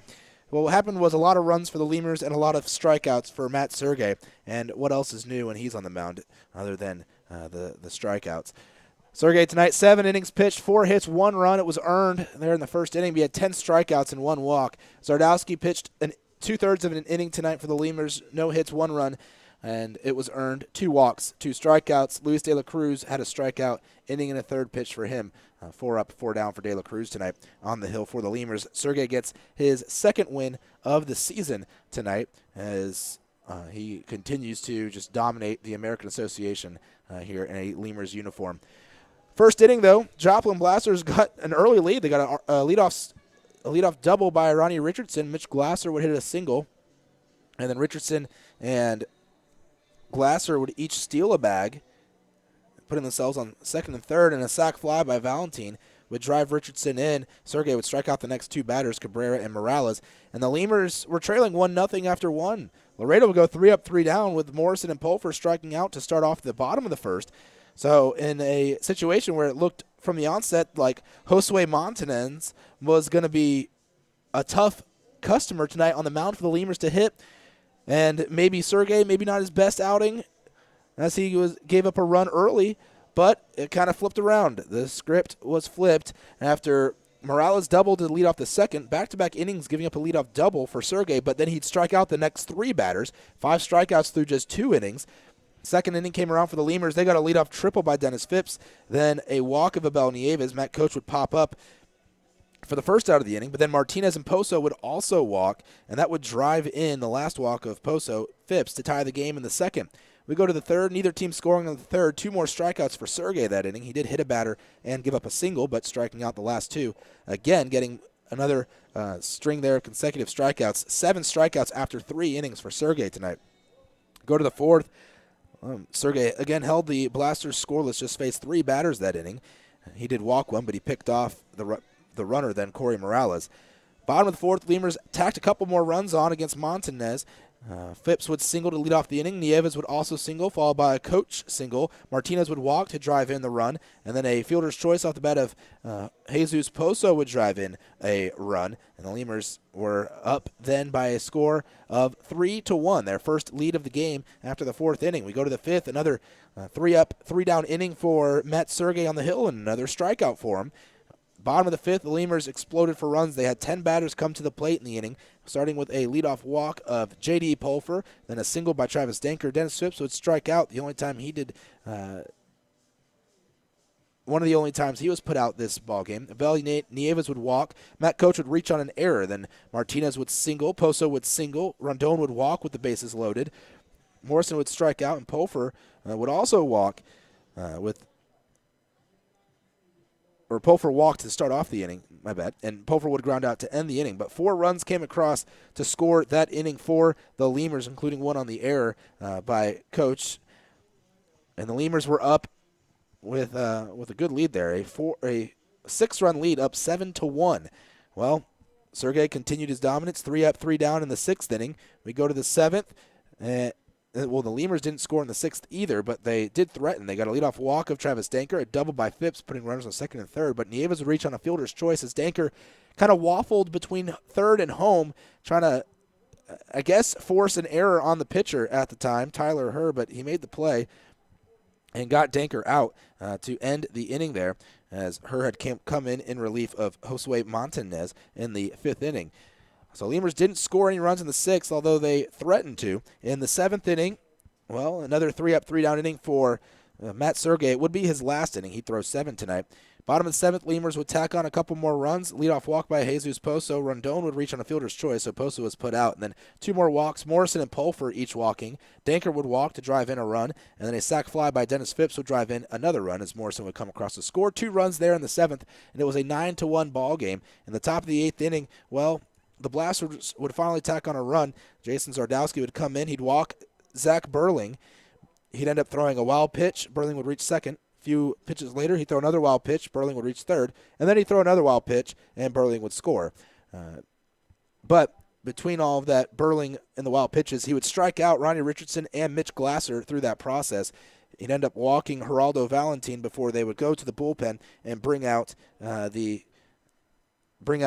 de la Cruz, who would face one batter in the 8th and have a 3-up, 3-down 9th inning. Things got a little adventuresome in the bottom of the 8th, though, for the Lemurs at the plate, as Will Soto, the shortstop, came in to pitch for the Joplin Blasters. He actually got the first 2 batters to pop out before walking Jesus Pozo and then getting Rondon to ground out on a very close play over at first base to end his inning of work tonight. So Soto, commend him. Inning of shutout baseball tonight on the mound for Joplin. So the win goes to Matt Sergey for his efforts tonight. We look at the box scores. The loss to Josue Montanez. 4 innings pitched for Montanez. 4 hits, 3 runs, all earned. 5 walks, 3 strikeouts. Tyler Hurd, 2 innings pitched, 4 hits, 4 runs, 3 earned, 4 walks, and 2 strikeouts. Ryan Calby came in through an inning, gave up 2 runs on no hits, walked 4 that inning. And Soto, like I mentioned, just the 1 walk in his shutout inning of work. No strikeouts for Soto tonight. The plate for the Lemurs, a few guys.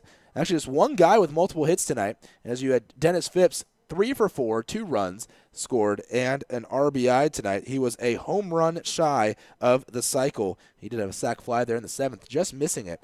Had he maybe gotten a little bit better hold of it. He hit it hard on a line, but it was right the left fielder, Richardson, who had to come in, actually had to dive for it, and he made the catch just barely. He just didn't get enough under it, did Phipps, to drive it out of the ballpark. But a lot of guys with multiple walks today. You had Morrison walking twice, Pulford twice, Dankert twice, Nieves twice, Martinez twice, Pozo 3 times, and Rondon once. Only Matt Coach and Dennis Phipps did not walk tonight. And so everyone reaching base, though, in some form or fashion here this evening for the Lemurs, whether it be the walk or a hit. Take a look around the rest of the scores here tonight in the American Association. Warren gave you a lot of the finals as this game went very late, almost 4 hours of action here at the ballpark. Sioux City won at home 12-2 over the Winnipeg Goldeyes. Sioux Falls won on the road against the Lincoln Salt Dogs 5-3. There is a game still in action right now. Kansas City T-Bones and Wichita Wingnuts in the bottom of the 9th are tied up at 5. So they could have some free baseball out there. Another game in the extra innings, bottom of the 12th. Gary South Shore Railcats hosting the Fargo Moorhead Redhawks, and they're still tied up at 2. St. Paul Saints got a rude welcome into Amarillo as the Texas Airhogs opened up the season in Amarillo this year by a score of 12-3, taking down the St. Paul Saints. Tomorrow, your pitchers for the Lemurs, well, they'll be sending Troy Marks to the hill. They'll be taking on the Blasters. And for the Blasters on the mound, they'll be throwing Patrick Mincy, a pair of righties tomorrow. 7:05 first pitch. Tune in a little before, as we'll have a postgame or a pregame show featuring, as usual, an interview with one of the players or someone associated, maybe a player or a coach. We did Ben Moore the other day, an interview. Today we had Danny Moskovitz on the pregame show, so we'll have someone affiliated with the team or with the field of play down there on the pregame show. Again, your final 9-2. Lemurs take down the Joplin Blasters in Game 1 of the 3-game series. I'm James Nasser for my partner Warren Shore. Have a great night, everybody.